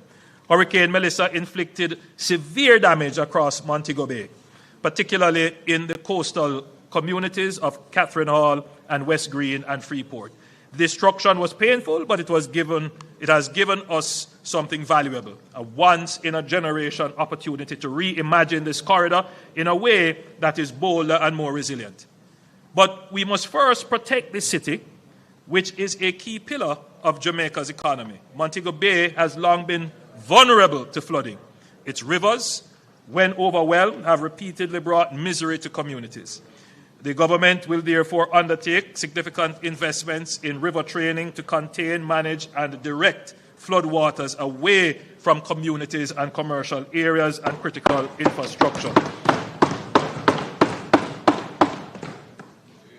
the people of West Green and Catherine Hall will be very happy to hear this. And downtown Montego Bay, yes.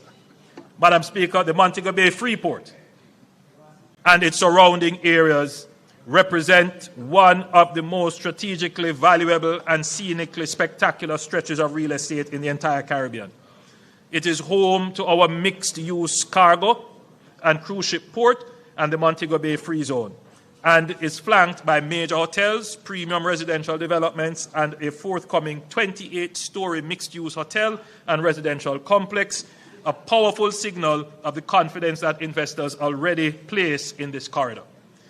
At the same time, the soon-to-be completed Montego Bay Perimeter Road is fundamentally reshaping the economic geography of the wider region, opening new corridors and unlocking additional lands for investment that were previously out of reach.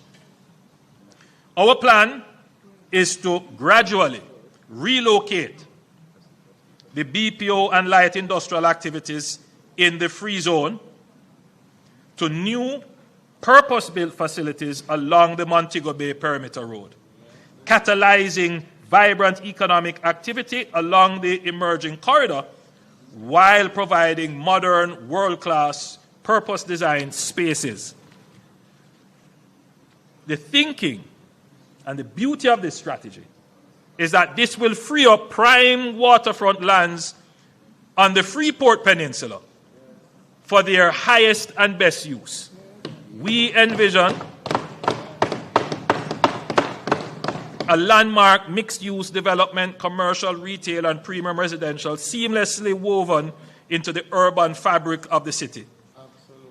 Comparable in ambition and elegance to the celebrated Brickell waterfront in Miami. Vision.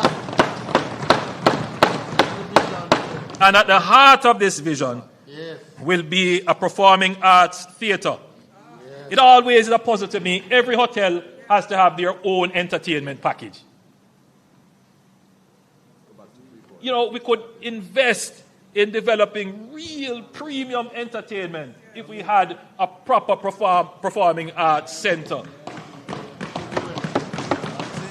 You know, we could even invite Broadway to come and have plays there that the tourists could, instead of having to be stuck in the all-inclusives, they have somewhere to go. Locals can have somewhere to go. So the thinking, and you know, one thing with this government, we apply strategic thinking to everything. Everything. So, when the Freeport was developed along the coast, very important that it was actually coastal, so that because it's close to the port as well, because the idea was like manufacturing, you get on a ship and you go. But things have kind of changed a little bit, because most of what the work that the Free Zone is doing has nothing to do with shipping. We ship it via email. In other words, the Freeport is now doing digital services, BPOs. They don't need to occupy valuable premium port lands. So where they need to be is actually beside efficient public transportation. Absolutely. So people can get to work easily. Right now it's chaos to get into the Freeport. Yeah. So just this move is going to increase the efficiency of the town, but increase the value and productivity.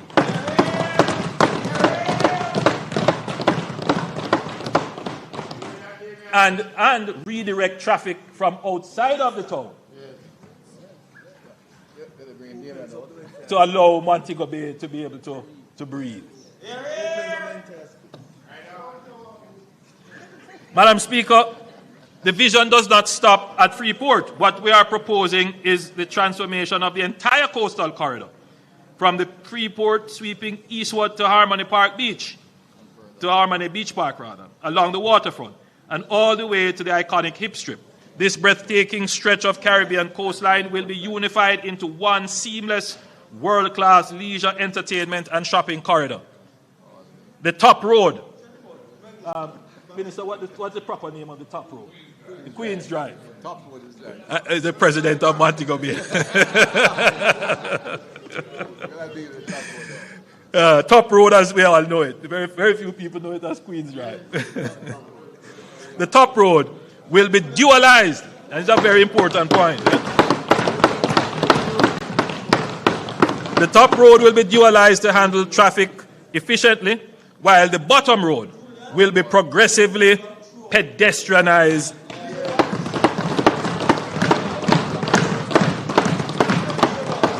as well as the hip strip itself. The result will be a walkable waterfront of rare beauty and vitality connecting the cruise ship port to all the way to Harmony Beach Park and Doctor's Cave Beach, and every restaurant, bar, gallery, and shop along the hip strip. It's always a disappointment, you know. We have a all-inclusive culture. We call it the all-inclusive. But really, if you think about it, it's really all-exclusive. Right? If it were truly all-inclusive, you would come to your hotel and you would be able to walk outside, you know, go on the strip, go to the market, sit down in a restaurant. You would be able to move around the city. And that's what we when we talk about transforming tourism, that's what we really have to do. Right? We have to do that. So we're going to use the opportunity of Hurricane Melissa to just deal with these matters once and for all. NARA will deal with them once and for all. Madam Speaker, we are also examining ways to enhance the elegant corridor between Sangster International Airport and the Montego Bay Convention Center. Yes. You know, it's called the elegant corridor. I must tell you, it still has some elegance to it, but it needs a refresh. Yes, it needs a refresh. So we're going to be examining ways to do that. One of the big challenges with the elegant corridor, the Minister of Tourism will tell you, and I'm saying this for the hearing of those persons who operate hotels along the corridor, is the noise pollution. Yes. You see, Madam Speaker, when the North Coast Highway was being developed, that section was technically supposed to be a boulevard. Right? So, you know, in designing cities and towns, you know, streets lead on to boulevards. So streets empty traffic onto boulevards, and boulevards carry them onto highways. But what has happened is that this road is neither a boulevard or street, or it is playing all these roles. And it is carrying heavy traffic like a highway, but people have to exit to go into the hotels or go into the business places. Worst of all, and what really sometimes I'm very distressed when I see it, the hop, skip, and jump of workers trying to move across the road to get to the hotel. It doesn't make sense.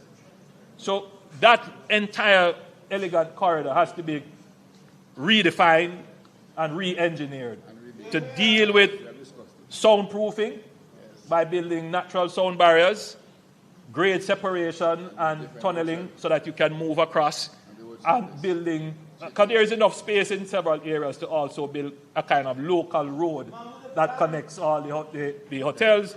Then you go under or over and you're onto golf course or wherever, to really make the tourism product more seamless and of greater value and greater attractiveness.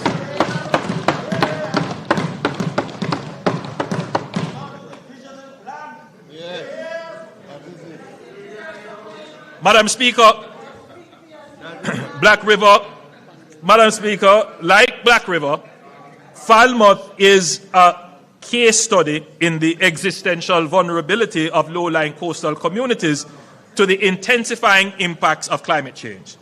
The flooding of the town, the failure of its drainage infrastructure, and the severing of its road connections during Hurricane Melissa were not random misfortunes. They were the predictable consequences of a town whose layout, institutions, and infrastructure were simply never designed for the climate realities we face today. We cannot simply build rebuild what was there. We must fundamentally reorganize Falmouth. And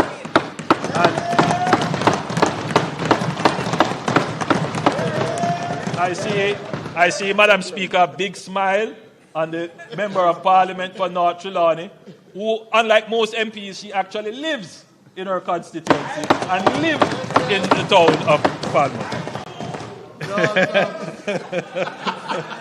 All right, member from Southwest St. Catherine. The drag line, who else lives in their constituency? Good. Good, Rose, good. The drag line, which is the critical drainage canal running east to west through the town, provides a natural organizing boundary. It is both the town's most important piece of infrastructure, and as Melissa demonstrated, it is the most neglected. Major infrastructure works will be undertaken to clean it and progressively modernize it into a functional water feature that both protects the town and enhances the remarkable Georgian character.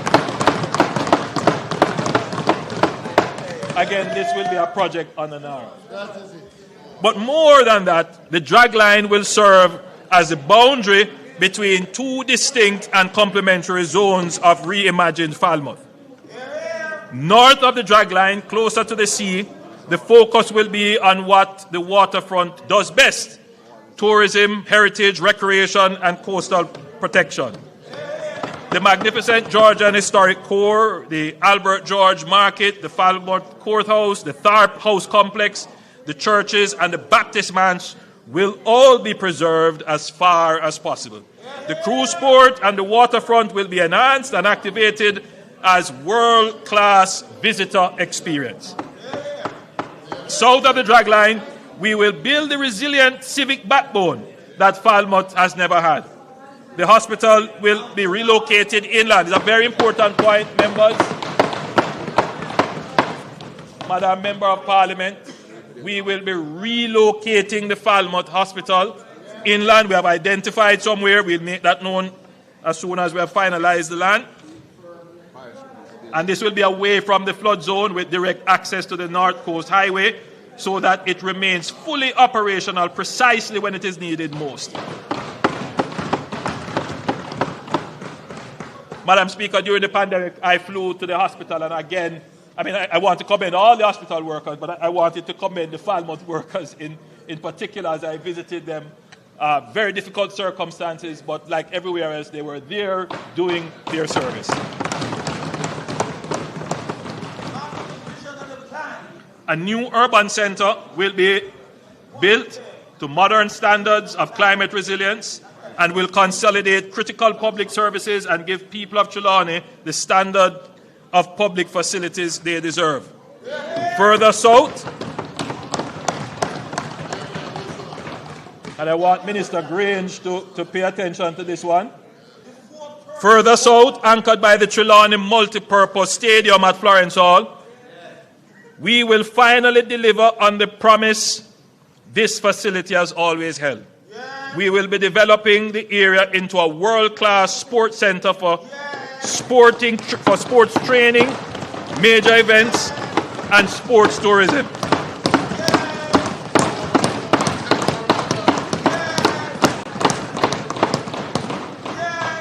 While building around it vibrant housing and a commercial nucleus that brings permanent economic life to this corridor. Madam Speaker, we have had several proposals come to use the Trelawney Stadium, but the government was never fully in a position because, Madam Speaker, to convert this into a sports tourism entity would require not just the facility. We would have to put in place infrastructure, water, proximity to working and resilient health facilities, proper housing, all the things that would be required to make such a facility work. So we were never in a position then to do it. But today, Madam Speaker, we are bringing all the infrastructure. We're bringing all the infrastructure together. So this can actually now become a center of economic activity in sports.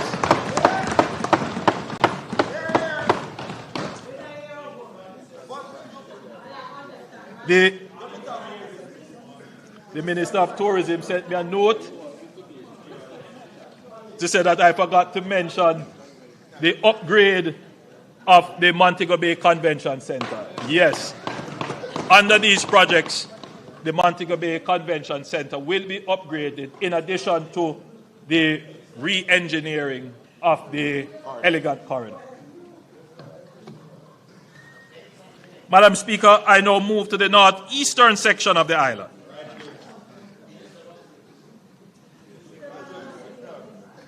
Madam Speaker, the North Coast Corridor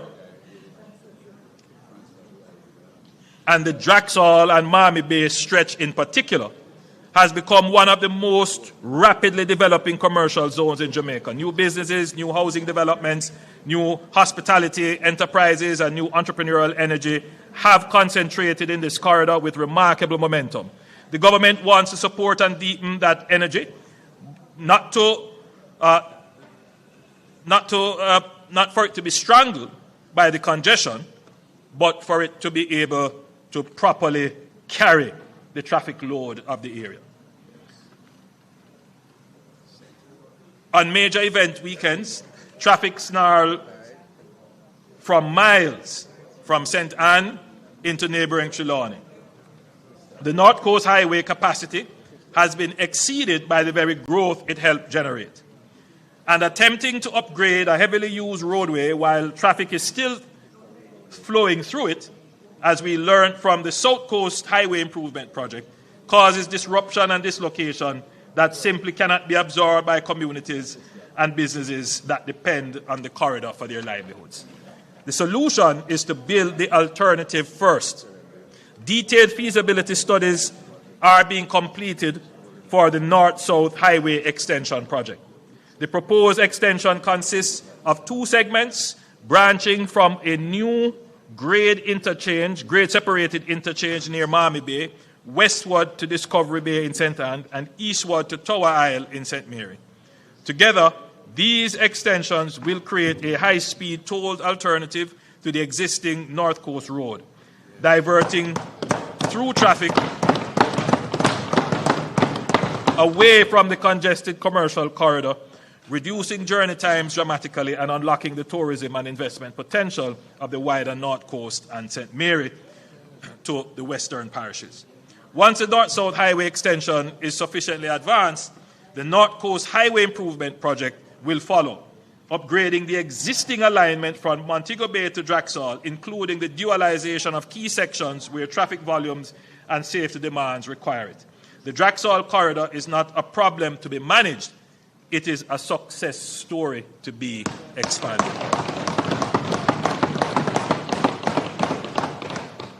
With this investment, we give it the infrastructure it deserves, and we unlock the next chapter of growth along Jamaica's most visited coastline. Madam Speaker, I now turn to the eastern end of the island, Port Antonio. Port Antonio is unlike anywhere else in Jamaica. It is the birthplace of Caribbean tourism, the town that first showed the world what Jamaica could be, drawing Hollywood legends, royalty, and the world's most discerning travelers to its twin harbors and extraordinary natural setting. It deserves a future worthy of that legacy.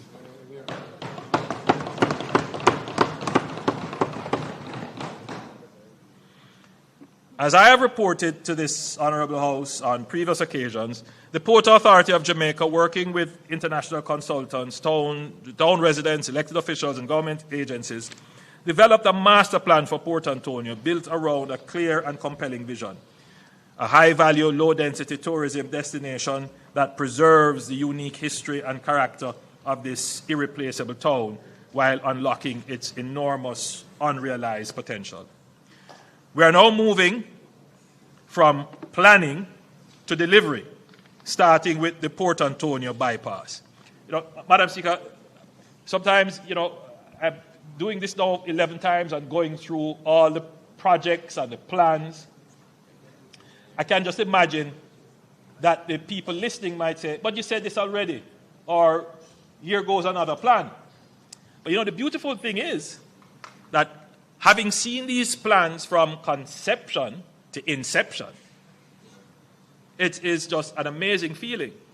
So I recall when we were doing the discussions about how are we going to develop this beautiful asset of Port Antonio. And we recall that when the sewer lines were being put in, I believe by the opposition at the time was the government, the chaos it created in the town. We got the money. Well, yes, we got the money, but they implemented. Right. So, but it was chaos in the town, just to put in the sewer lines. And so the thought was, if we can't do any further development in the town, because the development itself may kill the town. So what we have to do first is to do the bypass. We have to create an alternative so that traffic can flow whilst we do, because of the significant development. So we announced the project, and Madam Speaker,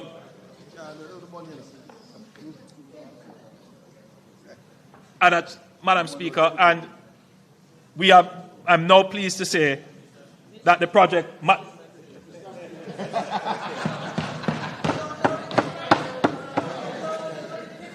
Man is man, woman is woman.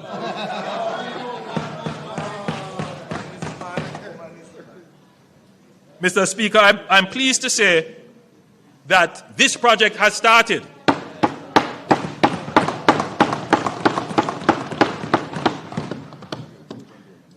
This is an $81 million project, and it is an essential precondition for everything else the master plan will seek to achieve. This 18-kilometer corridor will be delivered in two phases. The first spanning Norwich to Turtle Crawl Harbour, and then 7 kilometers of 4-lane roadway, new bridges and upgraded drainage, built inland and elevated to protect against storm surges and coastal erosion. By diverting through traffic away from the historic town centre, the bypass will give Port Antonio the space it needs to become the premium destination the master plan envisions. Beyond relieving congestion, the bypass will open new corridors for housing, commerce, and economic activity. And as I've said, works has already begun.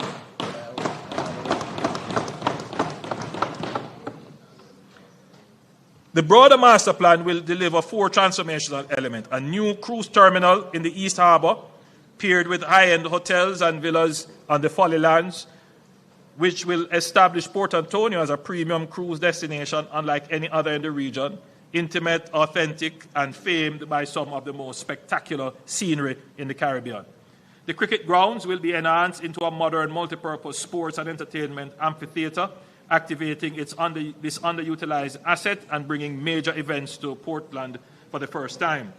A new pedestrian promenade along the shoreline will connect the east and west harbors, transforming the waterfront into a continuous walkable space for residents and visitors alike.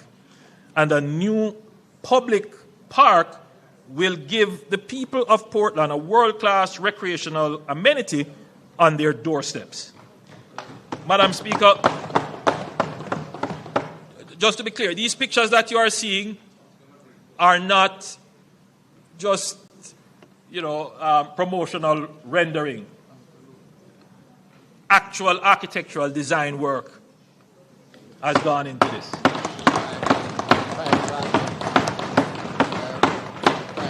All right. Complementing all of this, Madam Speaker, is the Boundbrook Urban Center. So you hear me talk about we're going to build a urban center. We are building urban centers. the Bound Brook Urban Center is approximately 40% complete. Like the Morant Bay Urban Center, Bound Brook will be an integrated commercial hub combining public and private services seamlessly in one location. Madam Speaker, the development of the new port, and I want this is the Morant Bay Urban Center. Well, the bypass starts there, so it connects there. So, Madam Speaker, the development of a new port in St. Thomas has been discussed for some time. The original intent was to develop an aggregate port to serve the growing demand for construction materials in regional markets such as Guyana and Suriname. However, Hurricane Melissa fundamentally expanded our thinking. Hurricane Melissa served as a stark reminder of the vulnerability of Jamaica's southern coastal line and the existential threat that a direct strike on Kingston would pose to the port of Kingston, and by extension to the nation's ability to recover from any such disaster. As a result, the government will now not only develop an aggregate port for export, but one with capacity for mixed usage, such as the Reynolds Pier in St. Anne.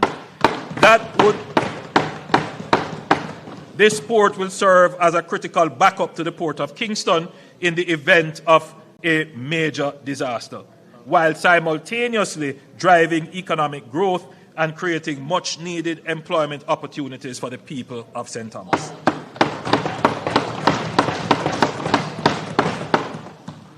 Subject to more detailed feasibility studies, the Port Authority has identified a site near Yala, St. Thomas, that benefits from adequate coastal depth and vessel berthing, proximity to established quarry operations, and road access via the newly completed highway.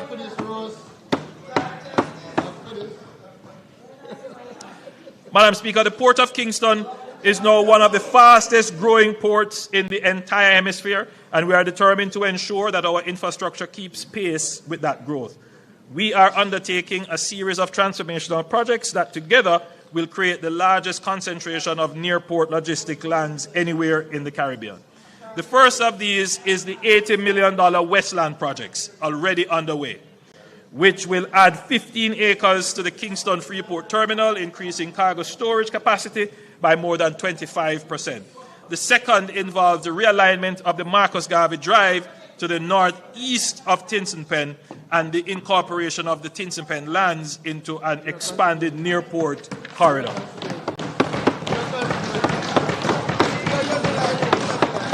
No, it's our constituency.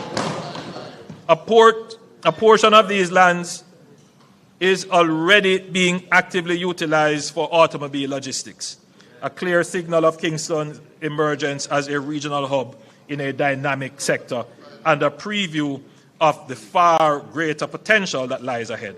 Madam Speaker, inadequate drainage infrastructure along this corridor has resulted in disruption of operations from even moderate rainfall. The National Works Agency, in collaboration with local and international consultants, has completed comprehensive studies for a drainage system designed to efficiently convey stormwater to Hunts Bay. We will move decisively under NARA to finalize the designs and implement this solution. The truth is, Mr. Speaker, we can't expand the port without doing this drainage project. Madam Speaker, speaking of drainage, the Kingston metropolitan area is urgently in need of serious work on its most critical drainage infrastructure. That is the Sandy Gully, which is the city's main defense against flooding. This was built some, 70 years ago? Almost 60 years ago?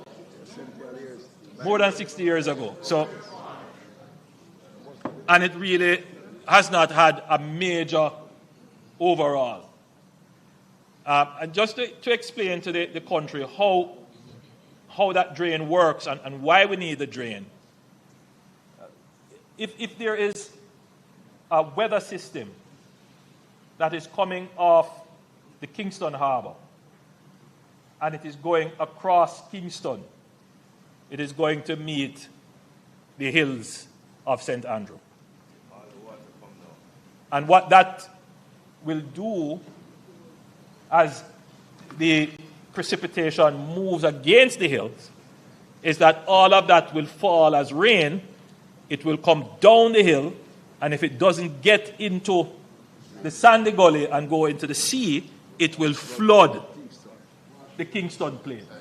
And so that's why it was built like that. So it actually takes the water coming off the hills for any heavy precipitation. But the gully as it is, because the inverts and the other infrastructure that support it, they are aged. And so they are falling apart. So on the Nara, yes, thankfully, the gully was not damaged. The sandy gully was not damaged by Melissa.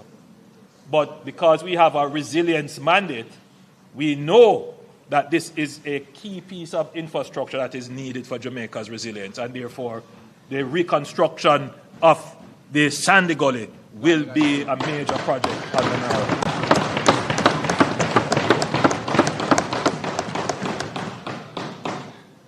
Anchoring the entire logistics ecosystem is the Caymanas Special Economic Zone, Jamaica's flagship logistics project. The Caymanas Special Economic Zone is designed to complete Jamaica's transition from a transshipment hub to a fully fledged logistics center for the region and beyond. The first phase will be developed over 4 years at a cost of $8 billion, covering 200 acres of the 700-acre property, generating hundreds of direct and indirect jobs during construction alone.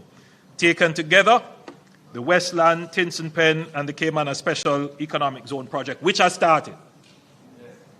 These three investments will assemble the largest block of near-port logistic lands in the region, placing Jamaica firmly on the pathway for fulfilling our national ambition of becoming the fourth global node in logistics alongside Singapore, Dubai, and Rotterdam. Madam Speaker, these are the exact words that were said by the former Minister of Industry and Commerce, who is now the Member of Parliament for Western St. Andrew, which shows that, and he knows, I've always, where credit is due, give credit. You don't have to originate all the ideas, right? The brain is not all in one head. And how I see myself, yes, I like to think myself as a great thinker and conceptualizer, but I prefer to be thought of as the great builder, the one who does it.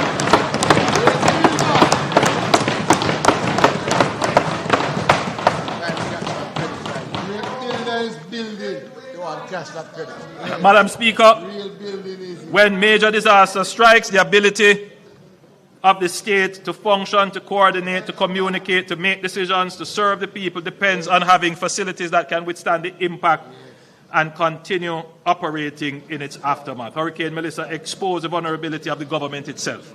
Jamaica currently houses its ministries and departments and agencies in a patchwork of aging, scattered buildings, many of them structurally inadequate, poorly connected to each other, and wholly unprepared for the demands that a major disaster places on government operations. Madam Speaker, the government will advance the development of the government campus at National Hero Circle as a national priority. The vision brings together Jamaica's Houses of Parliament, key ministries and agencies into a single purpose-built campus. In the post-Melissa context, the government campus is more than a statement of national pride. It is a strategic investment in the continuity of government. Madam Speaker, this Parliament could never have withstood Hurricane Melissa, or even a slightly lower hurricane. And I think it is now a moot point, Mr. Speaker. I think every member of Parliament here serving in this building would have to agree. The building has served us well, put it that way. But it really cannot carry us much further.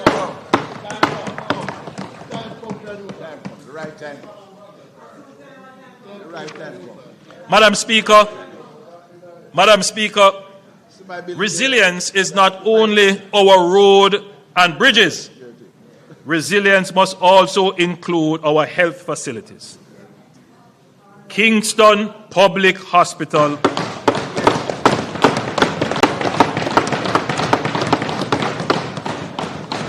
as a historic and venerated as it is, has stood for over 300 years. 300 years. It is vulnerable, and had Hurricane Melissa struck Kingston, the consequences could have been more catastrophic, potentially damaging or destroying a major national referral hospital at the very moment when the residents of the surrounding area would need it the most. That would have added a dangerous new layer of public health crisis to an already severe natural disaster. We have to take note of our vulnerabilities and address them before they manifest. It is imperative that a new Kingston Public Hospital be built to modern international standards with resilience, continuity of care and disaster preparedness at its core. I am pleased to note that the National Reconstruction and Resilience Authority will lead its construction, and Cabinet has already given approval for the acquisition of lands to facilitate the new facility.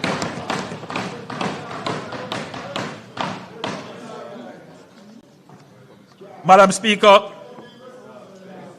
both our major international airports sit adjacent to the sea, and we are vulnerable to storm surges and the long-term effects of sea level rise. When Melissa struck, the operational pressure on both facilities was immense. The question that we must answer honestly and urgently: what happens if one or both of our major international airports is rendered inoperable by a natural disaster? The answer cannot be that Jamaica has no answer. Vernon Field has been discussed as a development opportunity for decades. The vision of an aerotropolis, an airport city that would anchor Jamaica's ambition to become the world's fourth logistics hub, has appeared in strategic documents. I've spoken about it numerous times. Cabinet decisions and development plans have been made since the 2000s. The long-term vision still remains our aspiration. Former Minister Mike Henry, I'm certain that if he is listening, would be happy to hear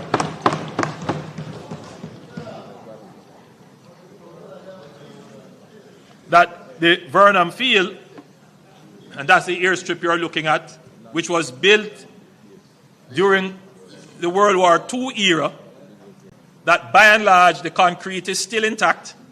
It has over 2,000 acres of land around it. A premium piece of real estate is used for drag racing, when that piece of real estate should be our strategic backup, and where we make strategic investment to eventually make it into a full-blown airport.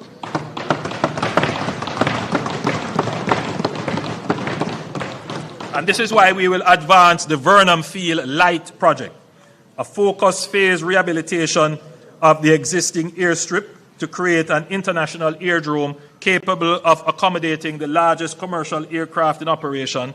And this means that in the event of a hurricane, earthquake, or other disaster that renders Norman Manley or Sangster International Airport inoperable, or both, Jamaica will have an inland facility capable of receiving wide-body jets, humanitarian relief aircraft, cargo planes, and military transport. The continuity of our aviation connectivity, which is the lifeline of our ecotourism, of our tourism economy, and our import supply chain, cannot depend entirely on two coastal strips of land exposed to the sea. Beyond its resilience function, the Vernon Field Light project will deliver immediate operational value across a range of activities, for example, providing dedicated facilities for international private jets, purpose-built hangar facilities, aviation training and certification, as well as serving as the Maritime Air and Cyber Command base for the JDF.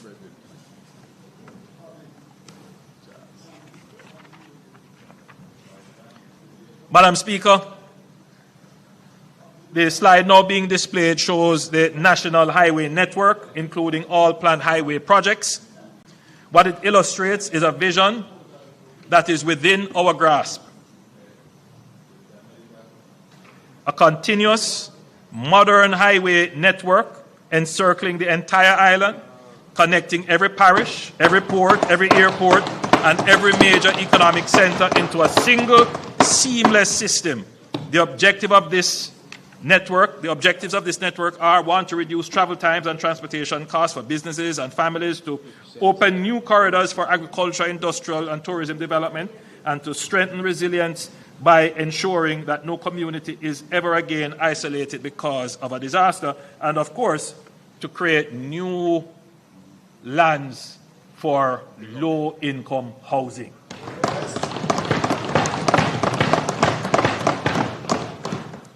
Hurricane Melissa has, among other things, reinforced that infrastructure cannot continue to be planned, designed, and built in silos.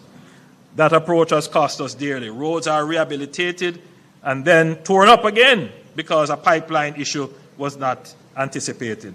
Drainage deficiencies short the life of otherwise sound roadworks.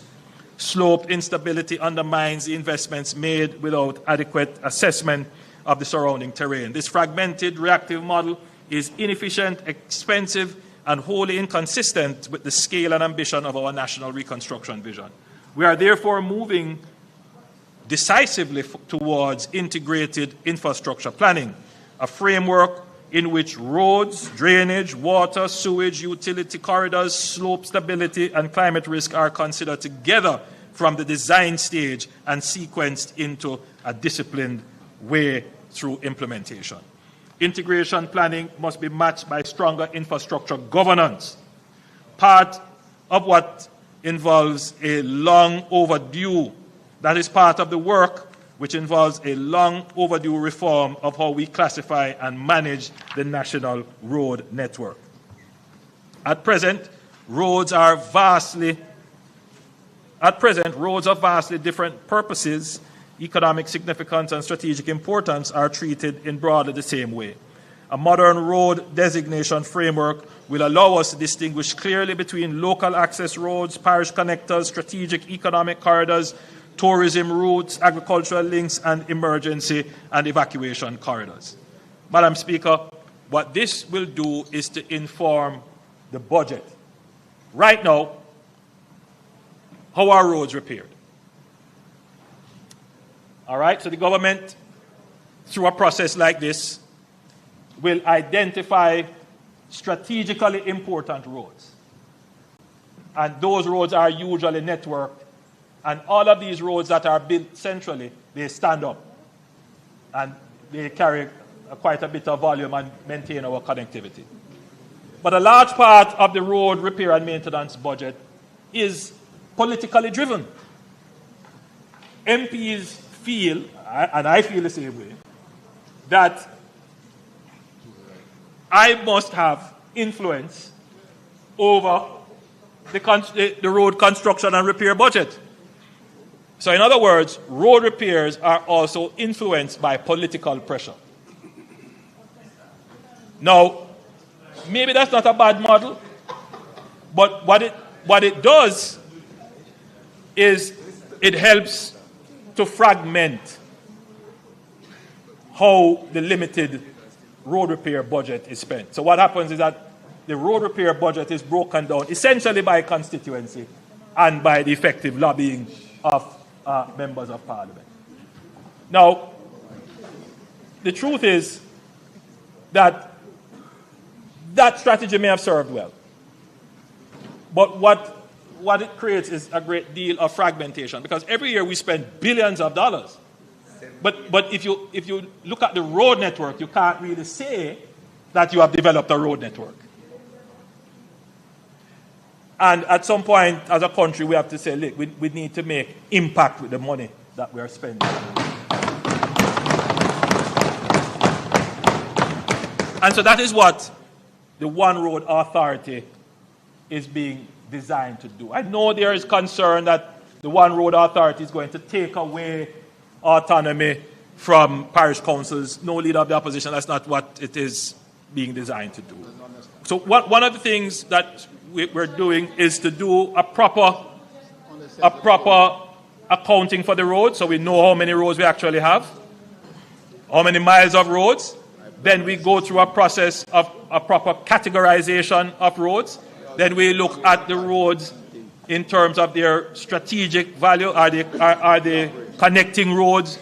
Do they carry critical manufacturing? Are they critical for evacuation? All kinds. So we look at these things, and then we develop a proper maintenance plan.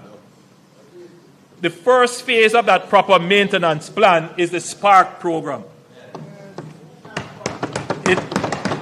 Already, the SPARK program is supposed to do over 600 roads. You've gone about 120 roads have been done across the island. I am sure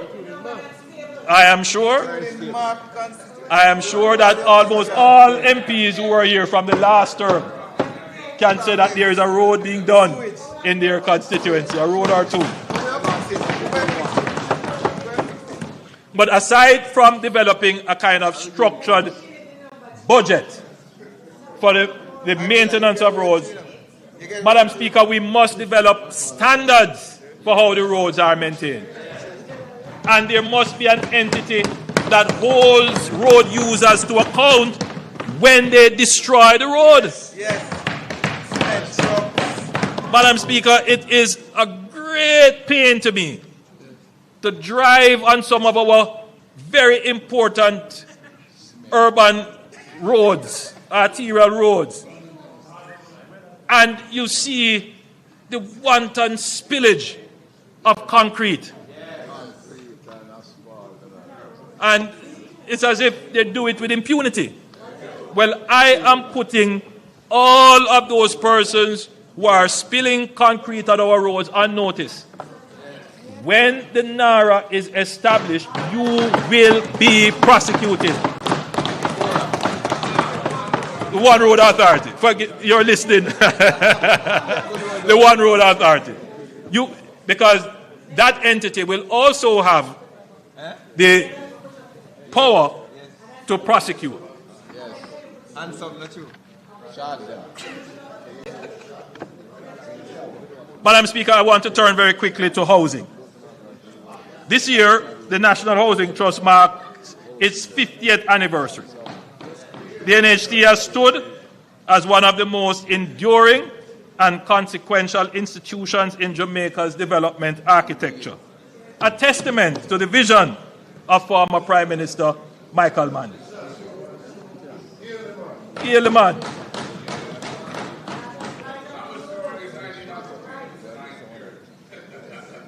As I said, he did some good things, but we should also note, because the member from St. Andrew Southwest, Southeast, saying, well, if you're going to talk about history, you must talk about it completely. You must give the full story. Right. So the full story of the NHT is that, of course, the idea to create the NHT was that of Michael Manley. But the NHT was, as you would know, no, I was not, of course I was. No, but history is not for the people who live it, it's for the people who read it. So,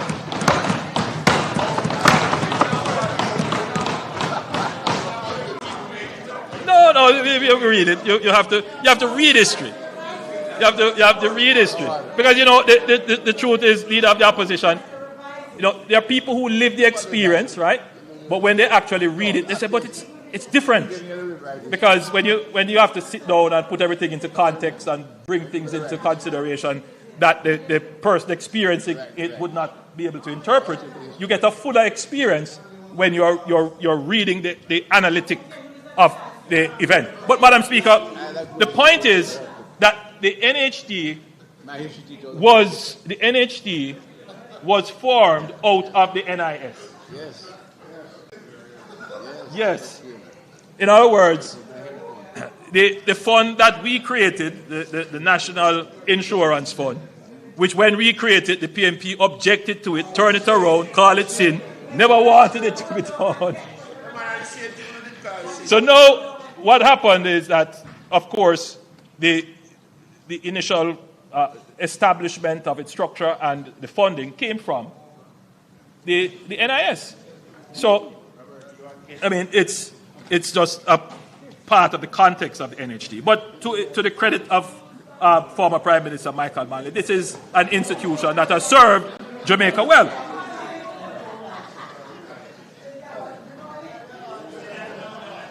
Madam Speaker, when Hurricane Melissa struck, the NHD did not wait. It moved quickly, decisively, and with compassion that the scale of the crisis demanded. Approximately 30,000 mortgagors across 7 of the hardest hit parishes received an automatic 6-month mortgage moratorium, providing immediate relief for mortgagors whose homes remain uninhabitable.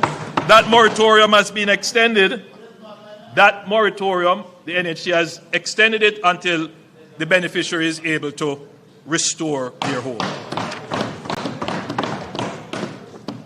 A special disaster relief grant of up to $500,000 was made available for contributors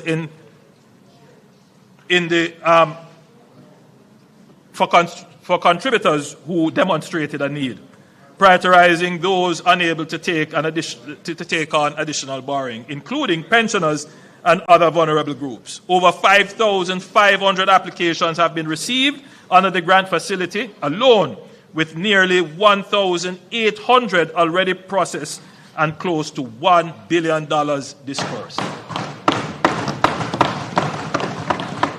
The NHT has also procured 2,500 semi-permanent housing solutions at a cost of US $19 million for families who lost their homes entirely. The first 300 units are on island and are being cleared for distribution. So finally, we will have some of these modular housing solutions, semi-permanent housing solutions. The NHT also introduced a hurricane relief loan of up to $3.5 million at concessional 2% interest rate to support essential repairs, disaster resilience upgrading, including reinforced roofing, and hurricane shelter and supplementation of insurance claims. Madam Speaker, the leader of the opposition said he hasn't seen any program insisting that restoration must be done to code and standard. I can assure you, Madam Speaker, that this program under the NHT, that the persons who are restoring their homes must do so according to the relevant local building codes. I am pleased to announce that the program will be extended through to March 2027, ensuring that families across the island can access concessional financing to rebuild, not just the standard that existed before, but to an even higher standard of resilience. So this loan program will be extended to next year, March. Madam Speaker, let me give the House and Jamaica a clear picture of where the NHT housing delivery stands. As at the 31st of January 2026, the NHT is actively managing a housing train line of over 41,000 solutions at various stages of development across the island.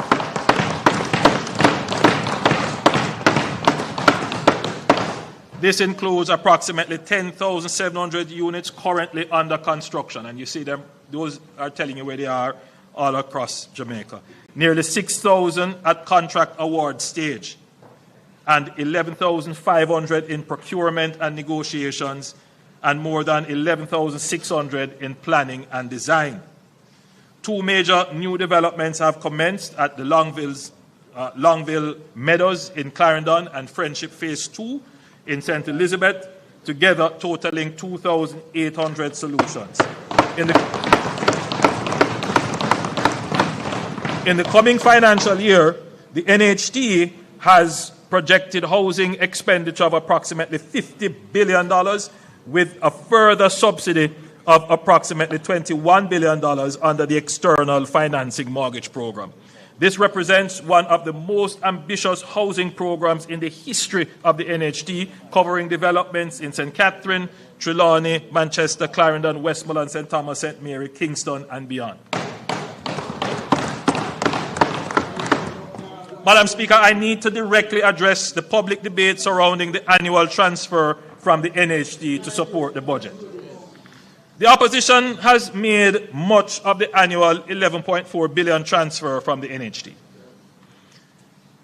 In the face of fiscal pressures created by Hurricane Melissa, the government had no realistic alternative but to extend the drawdown. Were the drawdown to be discontinued, the 11.4 billion would have to be found elsewhere, resulting in additional taxes beyond those announced. I fully acknowledge that the Jamaican workers contribute to the NHD with the expectation that those funds will be used for housing. That expectation is legitimate, and the government takes it seriously. But we have to be clear on what the real challenges are and how to solve them. First, let me give some deeper insight into the $11.4 billion. $11.4 billion is the gross amount that the NHD transfers to the government, gross. This is net off against the statutory deductions and taxes that the NHD itself is obliged to pay to the government.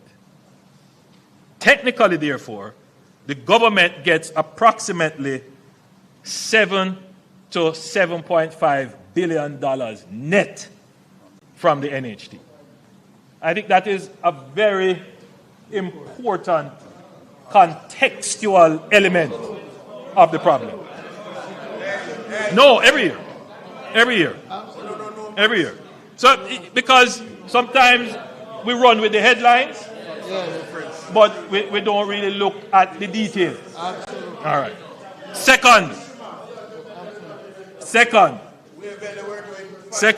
the NHD remains a solid, well-capitalized body that is not a fiscal risk to the government.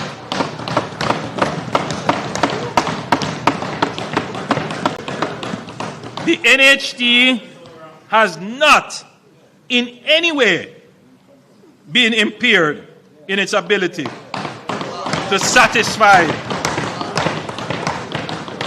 demand for mortgage loans, even at 0% interest rates.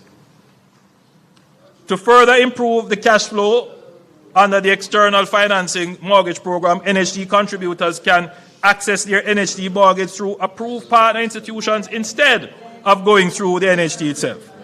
The NHD's portion of the loan attracts its usual NHD interest rate, even though the loan is processed externally. Furthermore, there has been no issue, very important point, Madam Speaker, there has been no issue of misuse or mismanagement of any NHD fund under my administration, like the Outameni scandal under the PNP.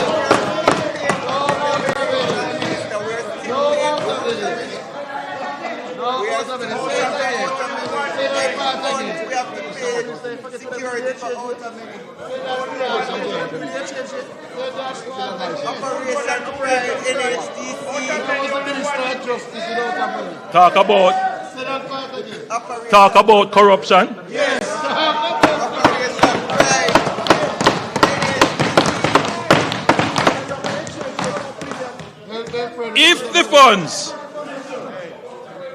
If the funds remained with the NHD, they would largely have been invested in government securities and sat on the balance sheet as lending capacity, waiting for projects that too often do not materialize. Not because the money is unavailable, but because, one, we do not have enterprise-scale contractors in sufficient numbers. That's reality.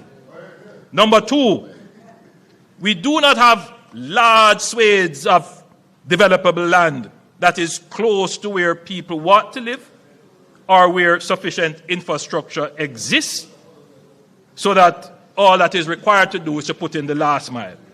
This is why we are building new roads to open up new lands for housing. That is what we have done in the East, in St. Thomas and Portland, and now we're doing it in St. Elizabeth and Westmoreland. But even when we open up new lands through roads and highways, it takes time to get the infrastructure to the last mile. We have an over-bureaucratization of the development and approvals and permitting process. We are working to simplify and accelerate this, which is why you would have heard about FAST, about NARA. All of these are attempts to accelerate the process. Collectively, these factors mean that the cost of construction in the affordable segment of the housing market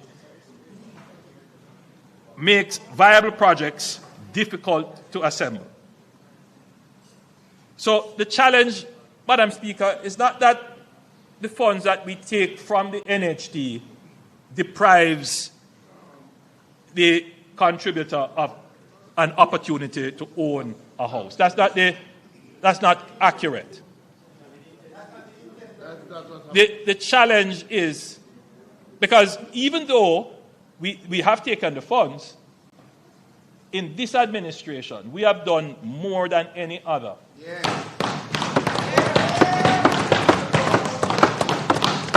To increase the size of the funds that contributors can access from the NHT. We have increased the number of persons who can co-make or co-join. But more than that, we have reduced the interest rate. Can you imagine you can get a mortgage for 0 interest rate? 0. Right? So in other words, what we have done, very high, 60% of the mortgages are 0%. No, 60% of the yes. So if you earn a certain level, you get a 0% interest rate. And 60% of mortgages pay actually 0% interest rate. So there's this notion that somehow the funds deprive. So the NHT, as I've said, offers 0% interest rates to low-income earners. But demand for mortgages is still limited because of the availability of homes in the price segment that the contributors would be able to afford. Now, this is an important point to note. Further subsidizing demand only ends up increasing prices. As we have increased the contributors' access to financing, what we see happening is an increase in the price of the house. In fact, every time we increase, the price of the house moves with the increases that we give in terms of the funds that they can access. And that tells you, more than anything, that there is a supply-side problem. That is really the issue. How do we expand the supply of houses? And we outline the structural issues that exist, which are not all NHT problems. So further subsidizing demand only ends up increasing prices. We have seen this clearly every time we have increased the NHT loan limit. Prices rise to absorb the additional lending capacity because supply does not keep pace. Jamaica's housing crisis is not a financing crisis. It is a supply crisis. And no amount of money sitting on the NHT's balance sheet will build a single new home without the land, the infrastructure, the approvals, the construction capacity to put it to work. What we need urgently and at scale is a ramping up of housing supply. And when we speak of supply at the scale Jamaica requires, we must think boldly. And that is why this administration developed the Greater Bernard Lodge Development Program as a demonstration of what becomes possible when government planners and the private sector align common vision around serious commitment and execution. I urge members who have not yet seen what is happening in Bernard Lodge to go and take a look at Bernard Lodge and see the housing that is going there. The next major large-scale master plan development will be the Greater Innswood development, and this NHT is tasked to lead the master planning of this development. Madam Speaker, I want to talk about some new measures to increase accessibility and affordability. While we work to increase housing supply, we are always working to ensure that homes we build are accessible to the Jamaicans who need them the most. I am pleased to announce that effective July 1, 2026, teachers, nurses, firefighters, and members of our security forces and defense forces will benefit from a specially reduced mortgage interest rate based on their length of service. For those with 5 to 10 years of service, the applicable interest rate will be reduced by 1%, and for those with service of 10 years or more, the rate will be reduced by 2%. For young Jamaicans under 35, the NHD will reserve a minimum of 20% of scheme units, doubling from the previous allocation of 10%, and will provide an advance of $2 million to assist with deposit requirements for open market purchases.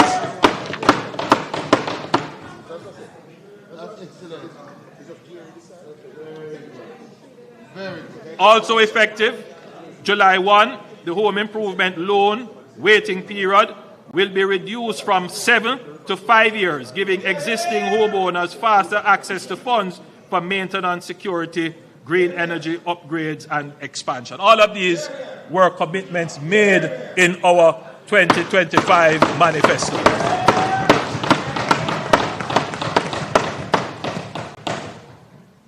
Madam Speaker, in commemoration of the 50th anniversary, the NHD will break ground on 2 new state parks.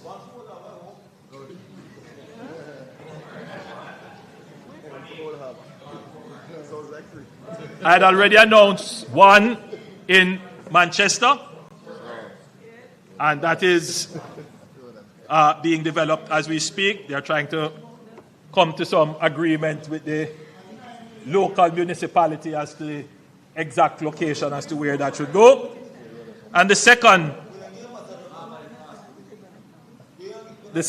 Madam Speaker, is in Kingston and St. Andrew.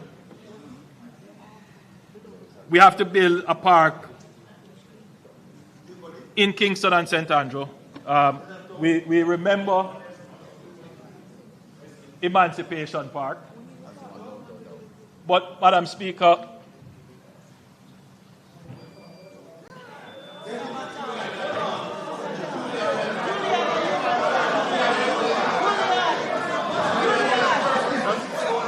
that was low. That was low.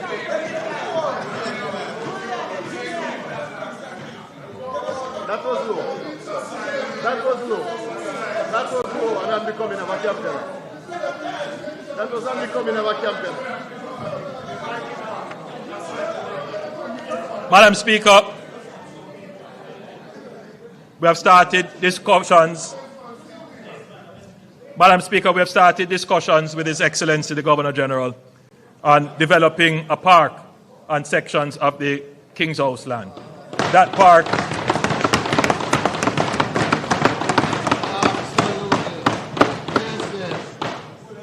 Madam Speaker, that park it will be particularly developed to deal with the needs of our seniors.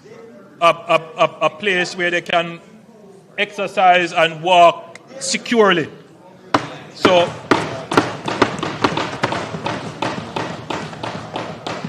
the NHT, again, will have that responsibility. Madam Speaker, any serious conversation about land use, productivity, and housing must confront one of Jamaica's most visible failure in land utilization, our blighted urban spaces. Across parts of downtown Kingston, Spanish Town, and Montego Bay, vacant lots and derelict buildings occupy land that should be among the most economically productive. These sites sit close to infrastructure, jobs, and services. The potential is to unlock them.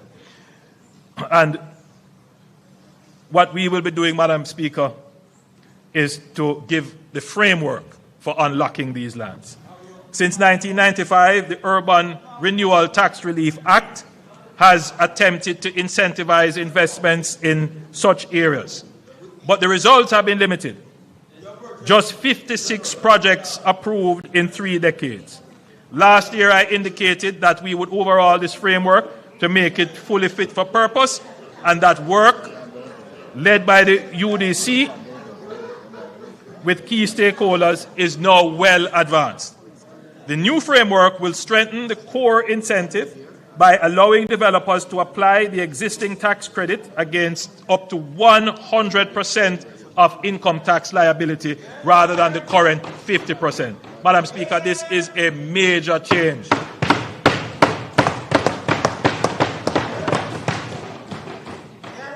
For priority projects, including developments in severely blighted areas, affordable housing, and critical public facilities, the credit will increase from the current 33.33% to 40%.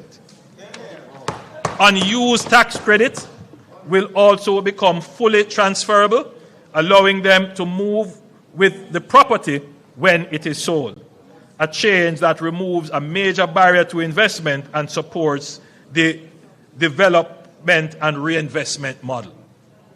The framework will also support the wider development ecosystem. Financing for approved projects will receive tax-exempt interest income for up to 8 years. Commercial tenants will be able to deduct 200% of rent, and first purchasers of homes in approved developments will receive a property tax exemption in their first year. So we are looking at a whole suite of incentives to attract investment into urban blighted communities. To address one of the most persistent obstacles, slow approvals, all permits, development approvals, and tax authorizations will be processed through a single digital portal managed by the UDC, dramatically reducing the processing time.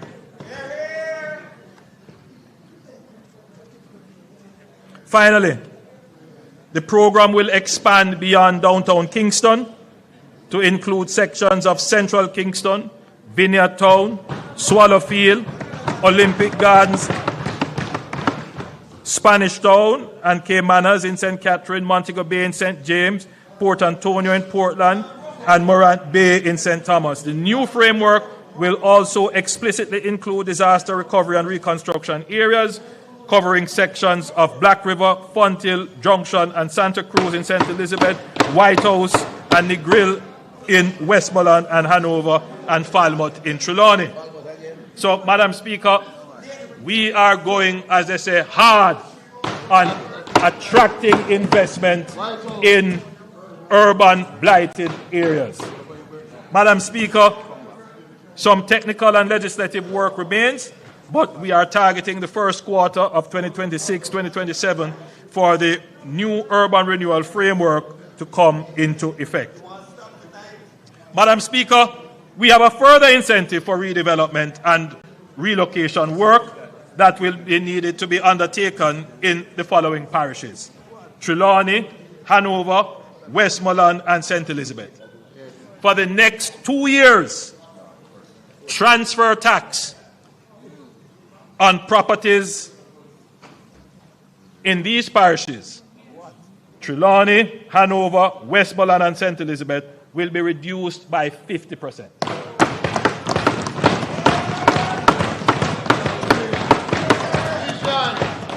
The purpose of this is that in these parishes, this is where we will have the most need for relocation, which we will need to be able to sell property and dispose of property. Many persons want to come out of certain areas, and if we can incentivize this process, it would be in the interest of the restoration and recovery.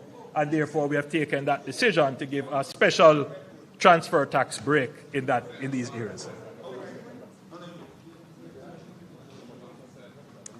Madam Speaker, a vision of this scale demands not only clarity of ambition, but clarity of financing. And let me be direct about how Jamaica intends to pay for what I have described. We will not finance this resurgence through undisciplined borrowing that mortgages the future to pay for the present. Every element of the reconstruction and development program will be financed through a deliberately structured, multi-layered architecture that protects Jamaica's fiscal stability while mobilizing the full range of available resources. The financing rests on 4 distinct pillars: concessional sovereign lending. The core of the US $6.7 billion package secured from our multilateral partners is patient, affordable capital deployed for investment. It will finance the infrastructure backbone of reconstruction where private investment is not possible. So we will invest where public good is established. Private sector mobilization and PPPs. US $2.4 billion out of the US $6.7 billion package is specifically intended to crowd in private capital through public-private partnerships for projects where commercial returns can support private investments. The government provides the enabling condition, private capital provides the execution, scale, and commercial accountability. Climate and resilience financing. We will access dedicated climate financing mechanisms, including the Loss and Damage Fund under the UNFCCC, the Green Climate Fund, and other adaptation instruments to fund coastal protection, resilient infrastructure, and community relocation. Jamaica has paid a disproportionate price for the climate crisis, which it did not create. We intend to claim every dollar of climate finance we are entitled to. And 4, domestic long-term capital. We will mobilize Jamaica's own savings from pension funds and insurance companies. And this is what the recent reforms announced by the Minister of Finance are designed to do. We didn't just announce them in a vacuum. The recent changes in how pension funds and other long-term investment instruments can access and deploy their capital. We are not just hopeful, we are incentivizing them to deploy those capital resources into the projects that are going to be managed and executed under NARA and facilitated through the FAST program. So we have thought out an entire ecosystem of measures. Together, these pillars form a financing architecture that is prudent, diversified, and equal to the task before us. Madam Speaker, there are some critical enablers for this to be done. And I think, Madam Speaker, you will agree and permit me if I have a sip of water.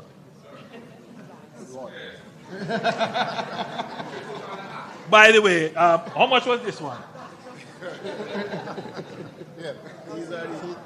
How much was this one? This is all at $16. This is less than $100. This is $44. This one is $44.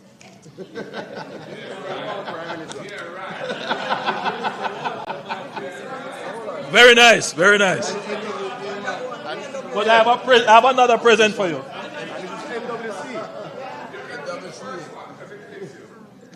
Send this over. Give it another one. We have one for you. This is NWC water. NWC water. With the cost of the bottle, it is $16. So this is about $20, right? Of course. That was I brought it here. Now, when I heard. Here.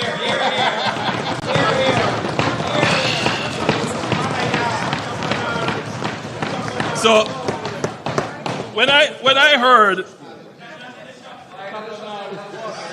It's in your pipe.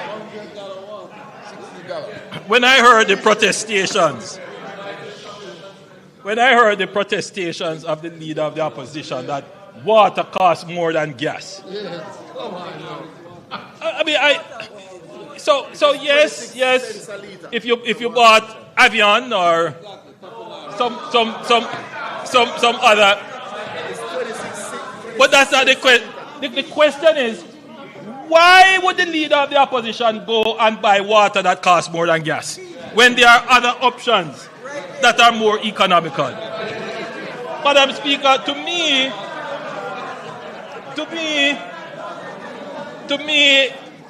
it tells me that I wouldn't trust him with managing my economy.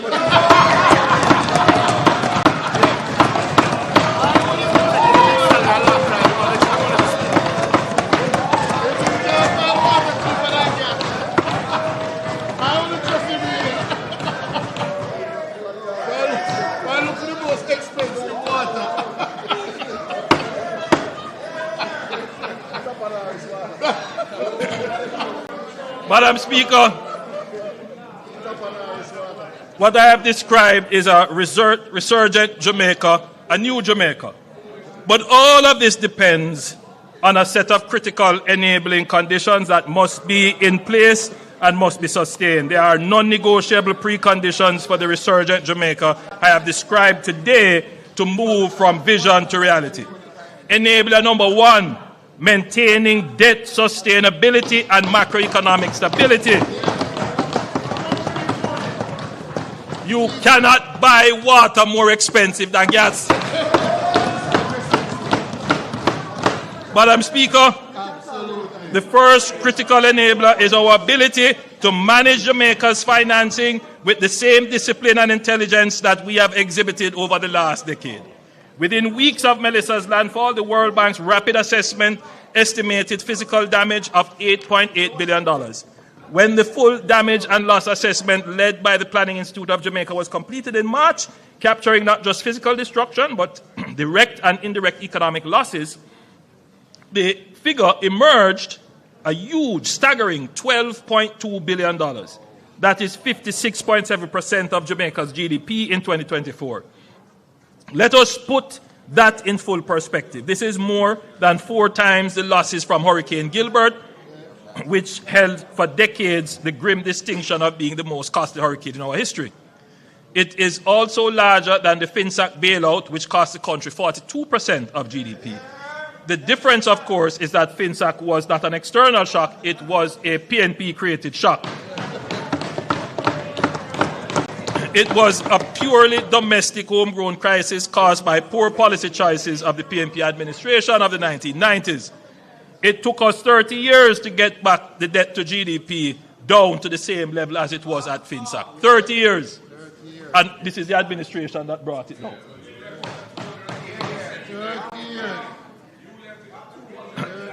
Madam Speaker, it is clear that by any measure, we are now dealing with an economic rupture of a scale this country has never confronted. The fiscal consequences strike from both directions at once. Tax revenues falling as economic activity contracts, while the demands on public expenditure surge for relief, for recovery, for restoration of public infrastructure. The central question is, how do we finance the deficit? The opposition has made some suggestions. The first is the introduction of electronic invoicing. This is something that has already been contemplated, but to get it to implementation, you have to first of all build out the digital infrastructure. Madam Speaker, it is a good recommendation. We're not naysaying it. That we were already contemplating it is neither here nor there. What I'm happy about is that it is the opposition that has brought it up. Because one of the reasons why we are very cautious in advancing it is that we know that once you put this out, even though you will hear people up front say, oh, this is a good move, you know that there are going to be issues raised about data security and privacy, issues to do with the digital infrastructure to carry it, because it is a very extensive system. So before you can even move such a system, you have to put in place something called public key infrastructure. You have to have they talk about today's world, you require data centers. You will need some very serious data centers, not just cloud data storage, but you have to have local data storage here. So there is a lot of work already being done to put us in a position to layer on this whole business of electronic invoicing. I'm therefore happy that we can say that there is consensus across the aisle that this is something that we must do. The Data Protection Act is already in place. All the work that we have done through NIDS and creating the ICT authority, all of those come together to form what is necessary to build the system for electronic invoicing.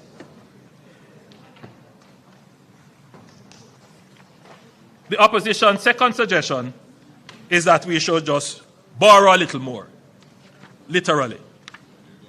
The budget does involve significant additional borrowing. But there is a fundamental difference between borrowing that builds and borrowing that burdens. The government is committed to ensuring that every dollar of additional debt is deployed as capital investment in infrastructure that increases our productivity, in systems that strengthen our resilience, in projects that grow the economy and generate the future earnings from which the debt can be repaid. Madam Speaker, the opposition spokesman also said that introducing new taxes at this time of economic downturn is pro-cyclical. That is, it tightens fiscal policy precisely when the economy needs room to breathe. That argument would have some validity if the government were using these tax measures to run a surplus, to extract more from the economy than we are putting back in. But that is not what is happening. Even with these additional tax revenues, we are projecting a fiscal deficit. This is why we have suspended the fiscal rules. This year, the government is planning to spend significantly more than it is collecting. So technically, Madam Speaker, we are putting more money into the economy.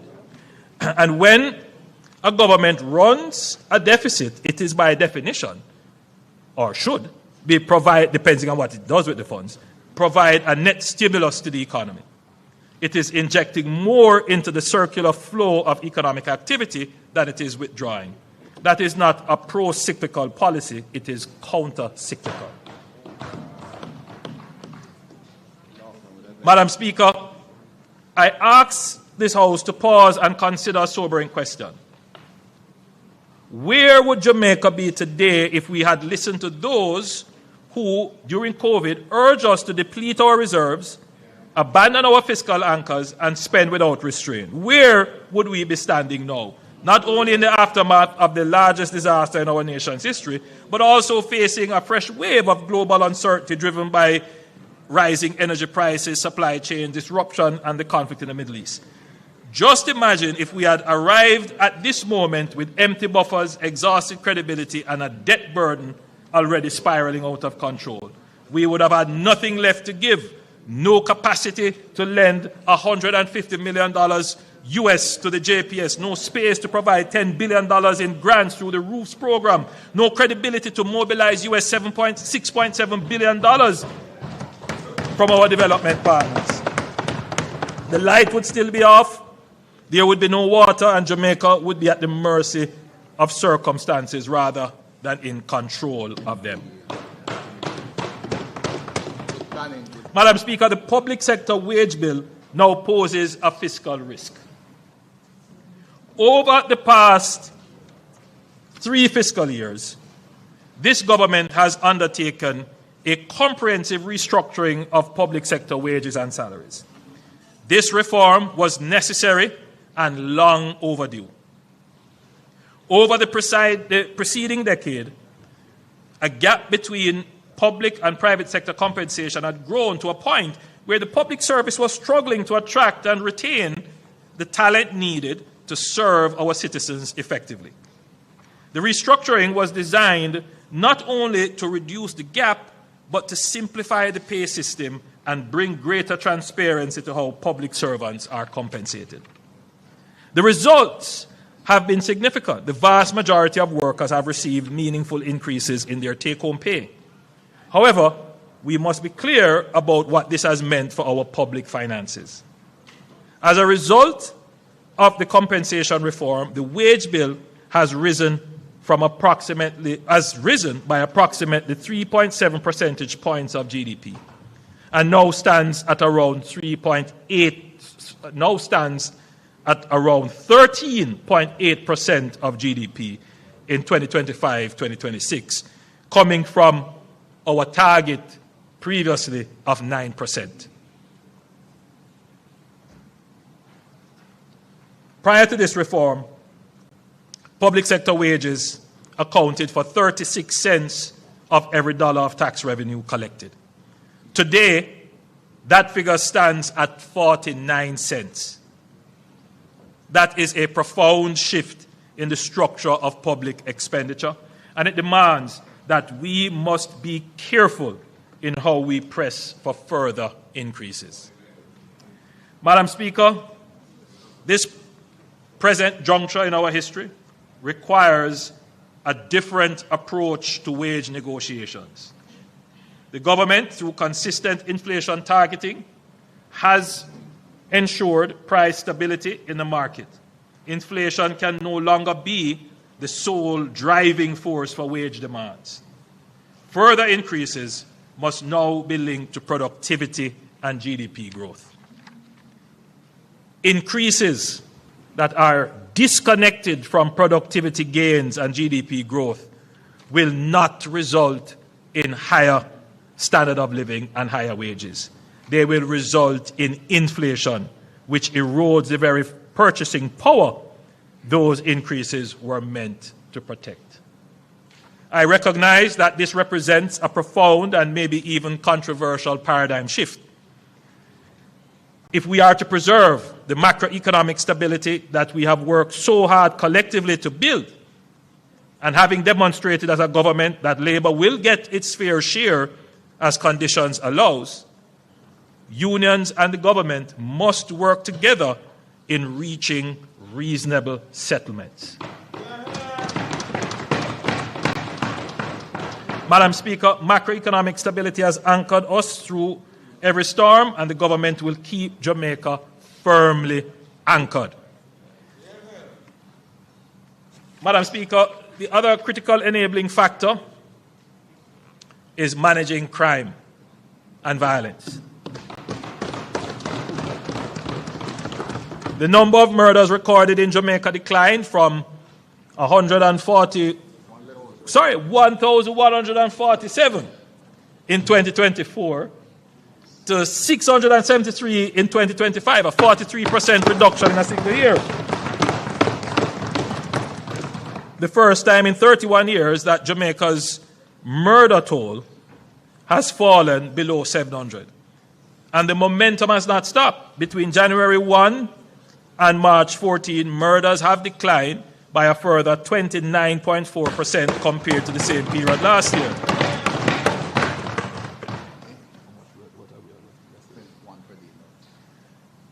So we are about what, 20? 22. We are 22 as of yesterday? Today. As of today. So we are 19 days, 22 murders. 1.1. So we are not doing too badly. Below 500. We will make it. We will make it below 500.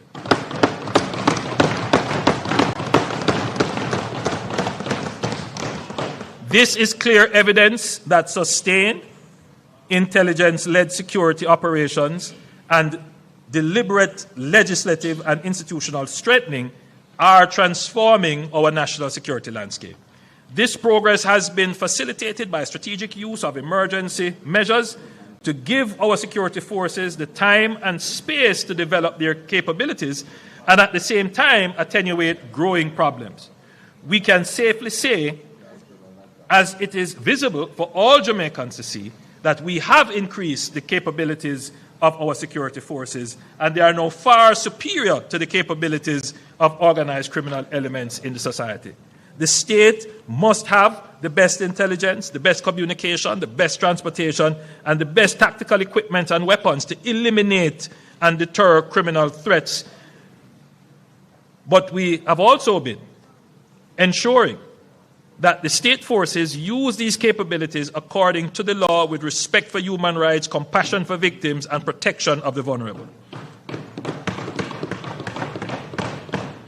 A critical component of this performance has been an all-out assault on gangs spearheaded by the Joint Anti-Gang Task Force.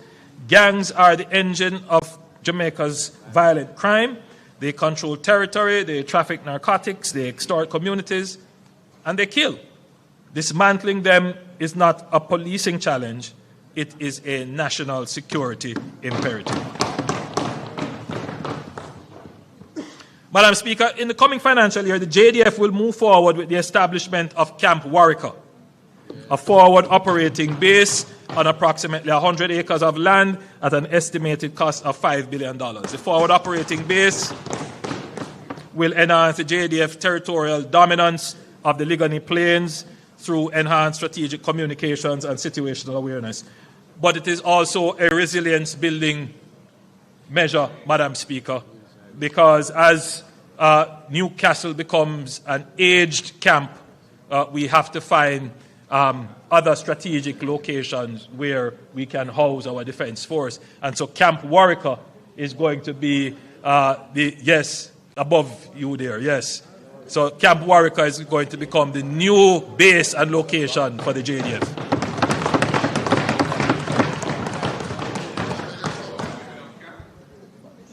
Over time. Well, I mean, the leader of the opposition asked a question, are we giving up camp? I mean, you will always have a footprint in Up Park camp. It's not possible to totally demobilize. But, we don't speak publicly about national security issues like that, but you always need the higher ground. You always need the higher ground. Madam Speaker, this budget deepens Jamaica's strategic transition from reactive crisis management to persistent readiness, from crime suppression to sustained reduction, and from fragmented border oversight to coherent domain awareness. It supports investments in layered surveillance, expanded radar coverage, UAV, unmanned aerial vehicle capacity, and persistent maritime domain awareness to ensure Jamaica never has to choose between disaster response and border security. Madam Speaker, gang-driven violence is only one dimension of the challenge. There is also the social violence that pervades daily life, domestic violence, child abuse, violence in schools and institutions.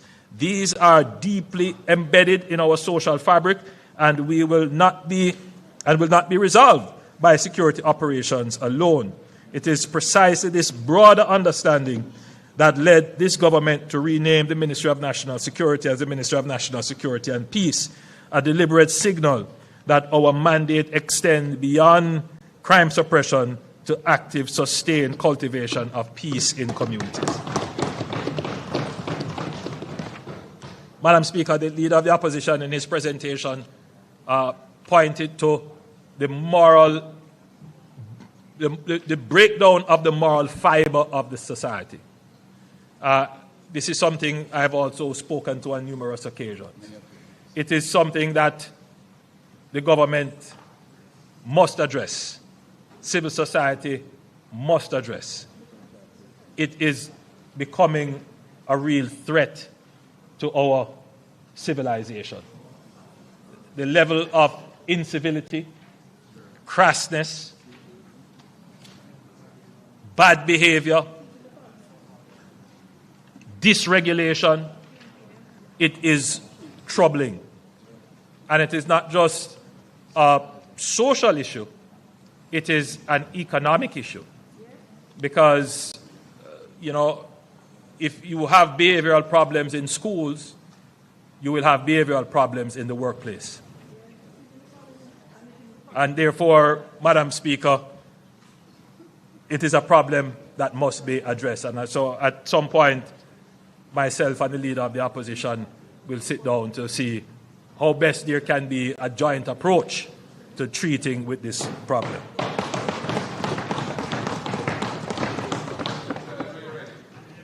Madam Speaker, for decades, Jamaicans have worked hard. Our people are resilient, entrepreneurial, and industrious. Yet too often, the rewards of that hard work have not been translated into rising incomes at the pace of citizens' expectations. The reason is that effort, not that people aren't working hard. Yes, people are working hard. The reason is that people are not working productively. There's a big difference. And let me be precise about the meaning of productivity, because this is one of those words that is often used but rarely understood. Productivity in its simplest form is the value produced per hour of work, not how hard you work, not how long you work, the value of what each hour produces. Madam Speaker, the International Labour Organization data shows that Jamaica produces approximately US $8.81 of output per hour work, adjusted for purchasing power.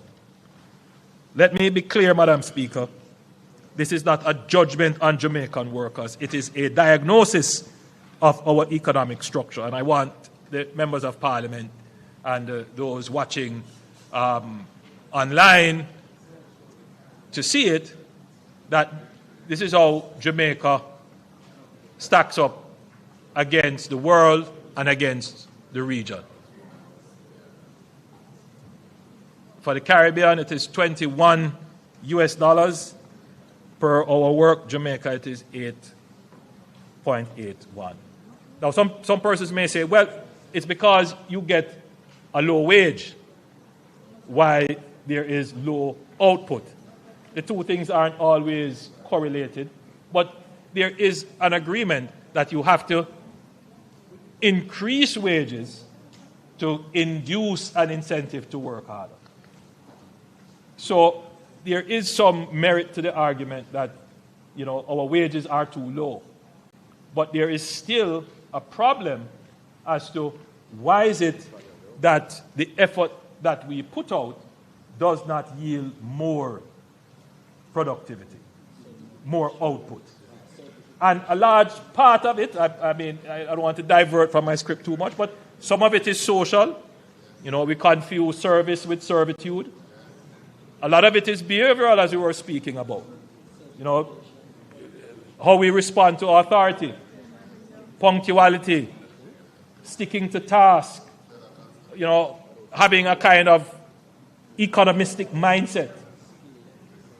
Skills are a big part of it, which I'm going to go on to address. But, Madam Speaker, the graph now being displayed shows that Jamaica's GDP per hour worked compared to the Caribbean and Latin America and the global middle income benchmarks at just $9 per hour. Jamaica is less than half of the Caribbean average of $20.5 per hour, as well as upper income countries in Latin America at US $21.10.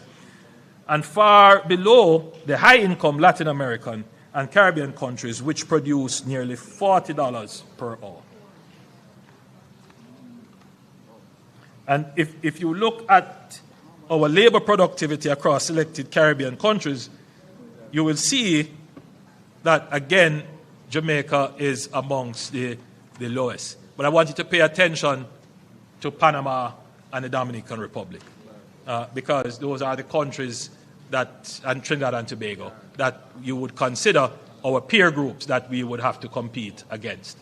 And that essentially tells you what our problem is.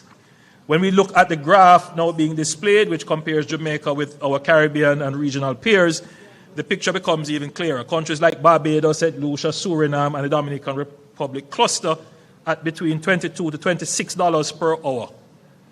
Trinidad and Tobago exceeds that at $31 per hour. The Bahamas reaches $35 per hour, and Panama is at $43 per hour. Jamaica is at $8.81 per hour, sits near the bottom of the regional distribution, just above Haiti. We must address the problem of productivity.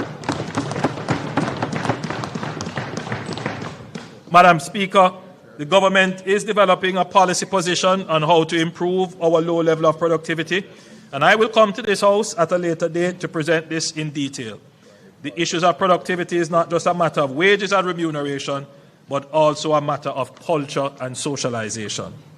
Madam Speaker, every ambition and every goal in my presentation today, every road we build, every industry we grow, every technology we deploy, will ultimately be delivered by people.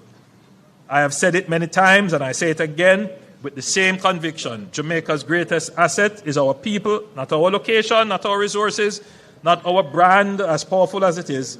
Our investment in people is central to our economic strategy.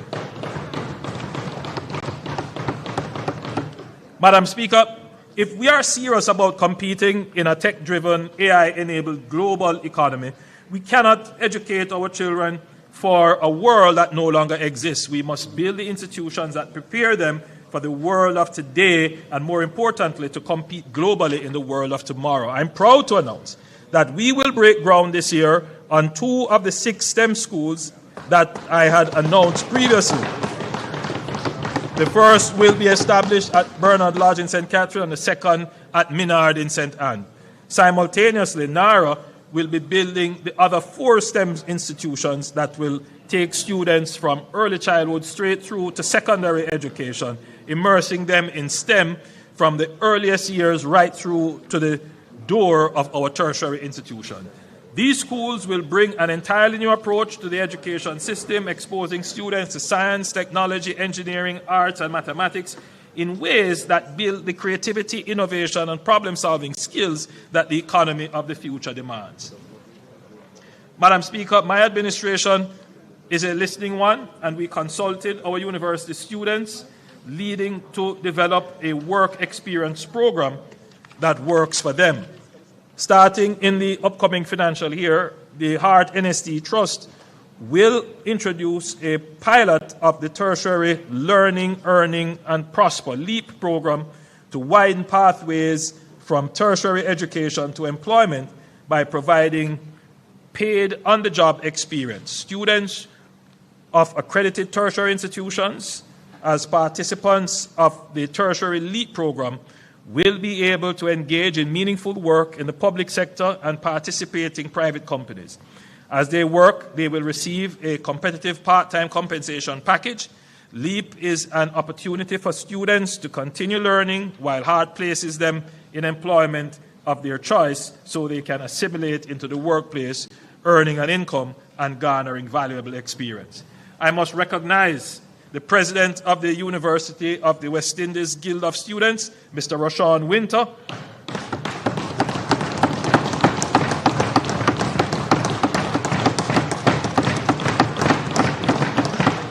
and the President of the University of Technology Students Union, Mr. Percival Roberts,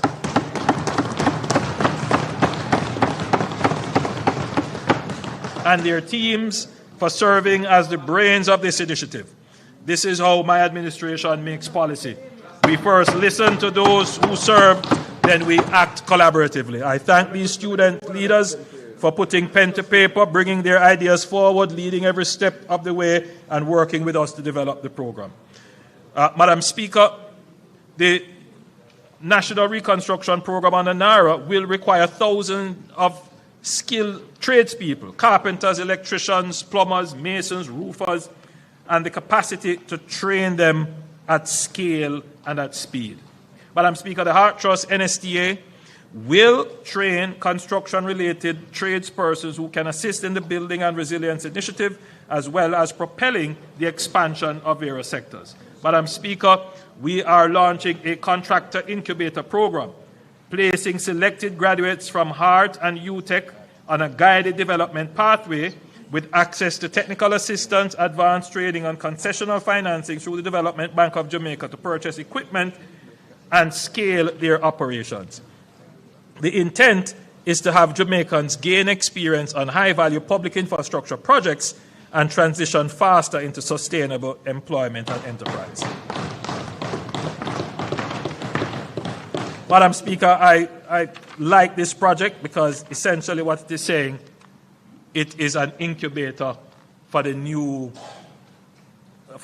new generation of contractors.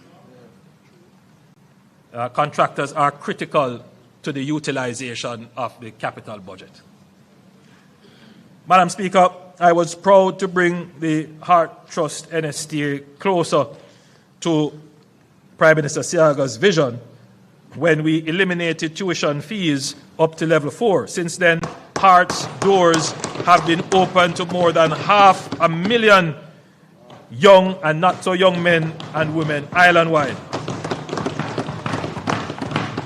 Our mission to expand access to opportunity through skills training is not yet complete.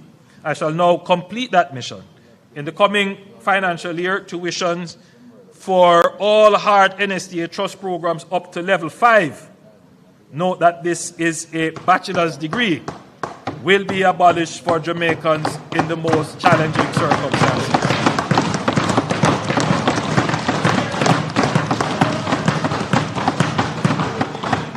Heart will become free from level 1 to 5 for those who need it most, because my administration understands how important it is to continuously improve access to skills training and give every Jamaican a clear pathway to prosperity.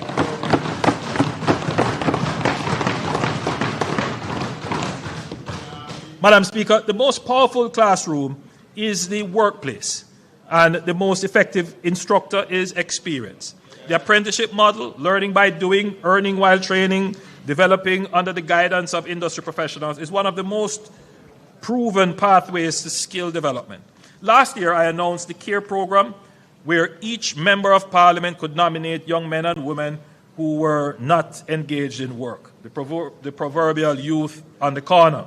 Through CARE, this administration provided training pathways while providing stipend and transportation support.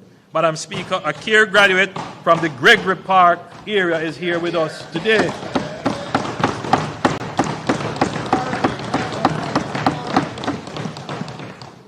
Kimarley Ashley is in the gallery, and as a young trainee, Mr. Ashley joined the CARE program and was assigned to Collidilly Trading through the CARE program. He completed his level 2 certification in business administration with stipend support and transportation support. He gained valuable knowledge, employment skills, and real-world experience that has helped in his next steps. Mr. Ashby is now a full-time employee at Collidilly Trading. The recovery and reconstruction effort is not only rebuilding homes, it is rebuilding futures. Yes. Janie Freighter from Barton District in St. Elizabeth is with us today.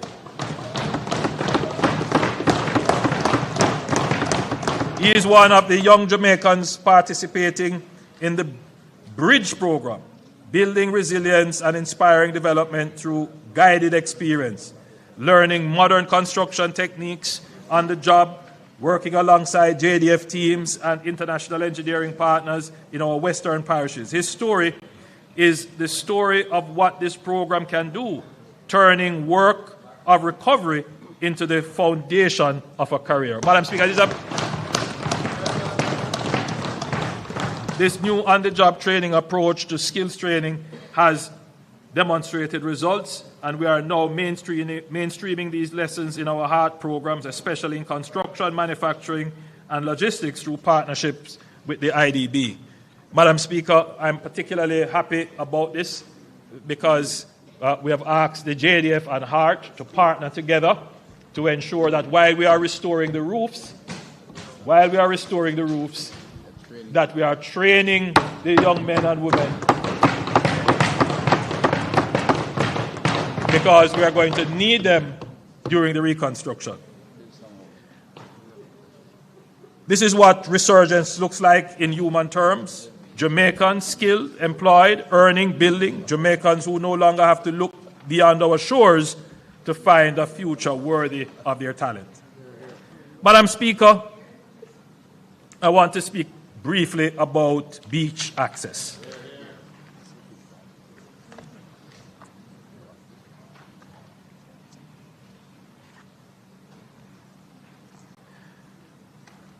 A planning issue which has been contentious for several decades is beach access. The leader of the opposition raised it in his presentation. Every administration has committed to creating a policy framework to improve and increase Jamaica's access to our beaches. Today I am tabling Jamaica's new beach access policy.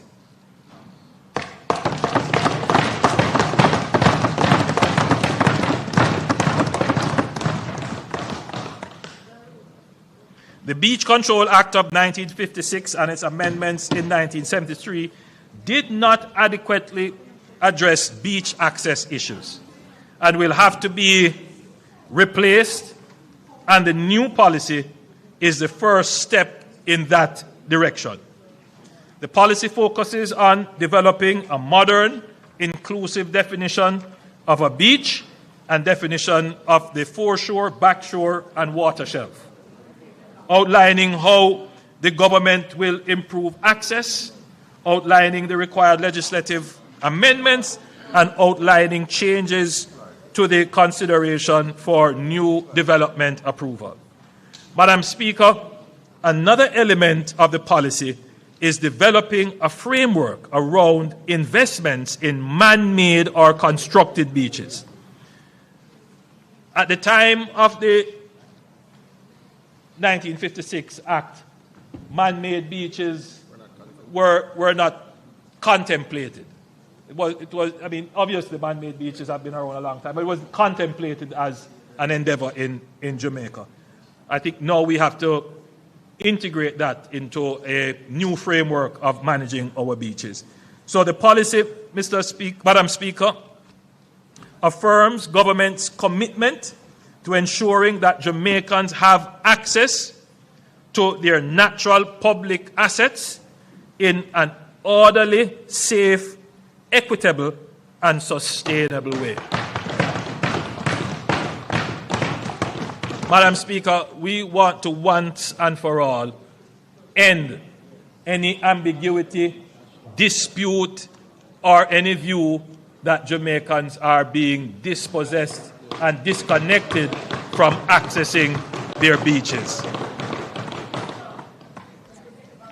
Madam Speaker, last year, we signaled our intention to continue the journey from a minimum wage to a livable wage. And we indicated that the next step would be to increase the minimum wage to $18,500. However, in the aftermath of Hurricane Melissa, many of our businesses are rebuilding, many households are still recovering, and the economy is now navigating yet again another external shock in terms of energy prices and shipping costs. In this context, the government believes it is important to strike the right balance by continuing to improve earnings of workers while recognizing the realities employers face. We therefore propose a measured increase in the minimum wage from $16,000 to $17,000 effective July 1, 2026. This does not represent a departure from our long-term policy objective. The government remains committed to transition from a minimum wage to a livable wage, and as economic conditions stabilize, we will continue the phased increase necessary to realize that vision of the Jamaican worker. So, Madam Speaker, July 1, 2026, the minimum wage will move from $16,000 to $17,000. We continue to make the investment in lifting wage levels because ultimately we are going to have to address the productivity issue. Madam Speaker, we are not a nation that has had it easy. We are a people forged in the fire of history, shaped by struggle and suffering. We know in our bones, in our blood, in the memory carried across generations, what it is to be tested. Slavery could not break us. Colonialism could not diminish us. Poverty could not extinguish us. Debt could not define us. COVID could not stop us. Hurricane Gilbert could not silence us. And Hurricane Melissa, the most powerful storm this earth is capable of producing, could not and did not defeat us. Beyond any doubt, we have proven resilience as a nation. But resilience, Madam Speaker, is not our destination. Our test now is the harder one, the test of whether we have the vision to see in the rubble of what was the foundation of what can be. The test of whether we are bold enough, disciplined enough, and united enough to take everything we have endured and turn it into everything we deserve. To not merely survive, but to soar, to thrive, to move deliberately, decisively, and together from resilience to resurgence. Madam Speaker, I believe we are equal to that task. I know that we are equal to that test. I believe it because from the farmer I met in Westmoreland, standing in a field, stripped bare by Melissa, he is already talking about how he is going to prepare for his next harvest. I believe it because of the mother who cleared rubble with her hands so that her children would have somewhere to sleep, not waiting to be rescued, not surrendering to despair, simply doing what Jamaican mothers have done across every generation of our history. I believe it because the young entrepreneur who lost everything, but who is ready to start again. These are not exceptional Jamaicans, they are the typical Jamaicans. And that is the most powerful thing I can say about this country. Jamaica's greatness has never been in our size or our resources. It has always been in our people. The fastest humans on earth are ours. The most recognized music in the world is ours. The most resilient spirit in the world is ours. Madam Speaker, history will record that Melissa was the strongest storm to ever strike the island, but history will also record something else, that the Jamaican people, that the people of Jamaica were stronger than the storm of Melissa. We have proven that we can withstand.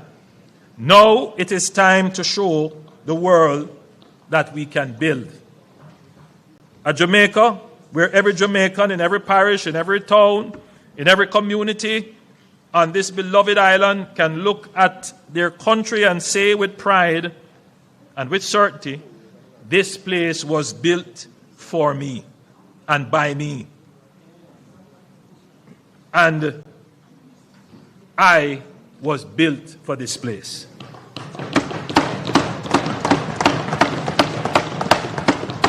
That is the Jamaica we are building.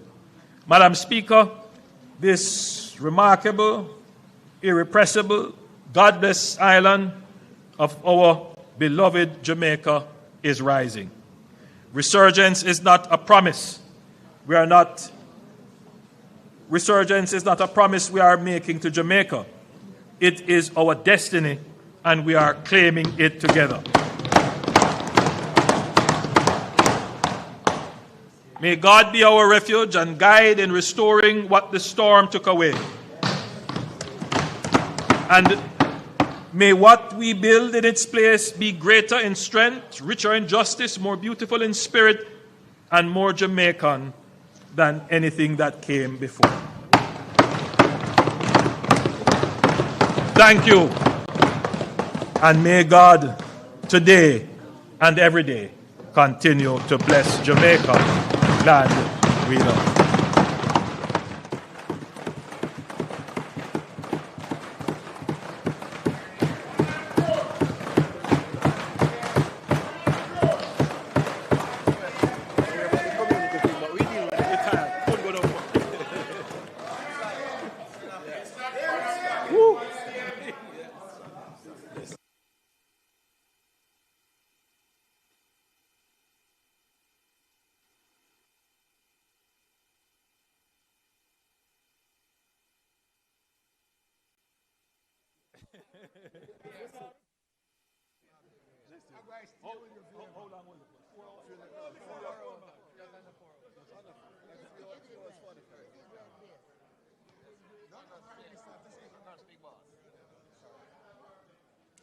Just let you know, excellent presentation.